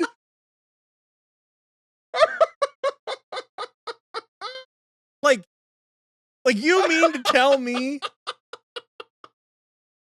Listen. I'm telling you, dude. There's a big difference between if you're a pro bass fisherman and you have a couple of action shots that were taken professionally that shows off your craft versus like you hand your partner your phone, you're like, hey, take a picture of my PB. And it's like all 5. There's a big difference. Hey, but listen, I'm just saying, when you enjoy a hobby, it is okay to have pictures of you doing that hobby. As a matter of fact, it can't be your only personality, though, is what I'm saying. It can't be. I get it. It can't be your only personality trait. It can't be the only thing that you post on your dating profile because that doesn't show depth. This is a photo of me from June 21st. man, I love fishing. Right? Yeah, you like fishing. I like it. But I'm happy just for saying. you that not all 6 pictures are you with fish. But I'm saying, you you know what? Okay, if that's the argument that you don't have depth, that's fine. You can say that's a red flag in a RuneScape dating app, right? I get it. UPK, we get it. Leave the Ferox Enclave for once, please. Now, his second like follow-up with that was like, what would be marriage material? I think a max cape, honestly. Any max That's cape, loyal, I'll tell you that. if you can subtly slip in the fact that you're max, or that you have like a trimmed quest cape or something, just some cool achievement, maybe even nonchalantly holding that 1400 clog slot award that you get in a picture, but not really bragging about how the fact that you're in the top 100 for clogs. That would be kind of cool. That'd be pretty good. You know, I feel like marriage material, like for me, what I would look for in marriage material is you with learners. Oh, you taking learners to content, right? Like get me a picture, a nice candid photo of you outside the Ulm room giving a speech. Right? Yes. Give me a candid photo of you explaining, like, no, you're gonna stand, like, I want you to picture it, right? You got your scythe in this hand, you're over there, like, you're gonna stand behind that pillar when P1 starts. Right? Like that's a good photo. That's a marriage material photo right there. Because that tells me not only do you have experience, you know it well enough to teach it. Right? And like, it shows empathy right there. Yeah. You know? That shows depth. That shows depth. Anybody wearing mole slippers, instant marriage material? You got a couple pictures of your mole slippers? Maybe just your mole slippers? Mm-hmm. Ayo. God damn. God damn. That's not legal, is it? Michael said, fuck it. Show me everything. Mole slippers stay on. Mole slippers might stay on. That's fine. You know? That's totally fine. Still kissing the frog. Damn right I am, Tiki. Would you like to go into the second question? I feel like we should save it because this question was so good that I could keep thinking about RuneScape. Okay, we'll save it. I could keep thinking about, like, what's a dating profile red flag? Somebody should make a mock dating profile and let us upload our RuneScape characters and we can just swipe on them. Yeah. You don't like pets. That's a huge red flag. You don't like pets. You think pets are stupid and you don't want pets in the game. That's a thick red flag for me. If you think pets are stupid, oof, that's bad. Calling you out, Ralph. Tiki says, I like pets. I like pets, but only in my house. That's fine if you want to keep them in your menagerie. But if you're like, ew, I don't want any pets. Like, you can have pets you don't like, you know? Like, just like in real life, I'm not going to be as mean about it as I am about stomping pets. But, like, you can miss me with some fucking hissing cockroaches. I don't want that in my house. I have a friend of mine from grad school who, I kid you not, has about half a dozen tarantulas as a pet. She's got a shitload of them. And they're not cheap. They're like fully exotic tarantulas. And they're pretty cool. I don't want them fucking things. Miss me. I don't want them tarantulas. So, like, I'm not going to yuck your yum. But if you don't like any pets, that's a big red flag, dude. Pretty big. That's a big red flag. If you don't like pets, that's a huge red flag. I would happily agree with that one. Because they're cute and they're free. Like, I don't know. They're not free, but they take time. And they're an untradeable flex in some cases, too. Exactly. Well, that was a fun question. Thank you so much, Moist Sean. And what a heater. That was fun, let me tell you. That was fun. That's the point. That is the point of this segment, is for us to say, man, that was a fun question to answer. So if you have something like that, and it's at the top of your head, off the dome, and you want us to know and you want us to answer it, you can send us a fun question in many, many different ways. The priority in all of it is going to be a postcard. If you send us a postcard, we will read it first over any of the other ways. So send us a postcard, read your question there. The address for the PO box is going to be in the description, but you can also send it to us on Discord. You can send it to us via email, via DM, whatever you got to do to get us your fun question. You can send it to us. We will answer it. So thank you so much, Moishan. In the next episode we will have another fun question from Moishan. Hell yeah. All right. Well, that wraps up our fun question. And as such, that wraps up our episode. We had a long one today. This is way longer than I think either one of us thought. I think both of us fully anticipated like a quick, cheeky, in-out 2-hour episode. I did, yeah. We're at the 3-hour 14 mark. I don't know where we're at. I got egoed so fucking hard last week, so I don't even know where we are at this point. 2 hours, 38 minutes. I'm calling 2:47. And with that, I'm also calling the episode. If you guys want to find us, we have a link tree in the description with everything you could ever need. We probably won't be doing an episode next week. There's a non-zero chance we do. Maybe I could find a guest. Or maybe we could be a guest on another show. Who knows? But either way, we will keep you guys posted. Look in the Discord probably around sometime between like tomorrow, Saturday, Sunday, and you'll know whether or not there's an episode coming at you next week.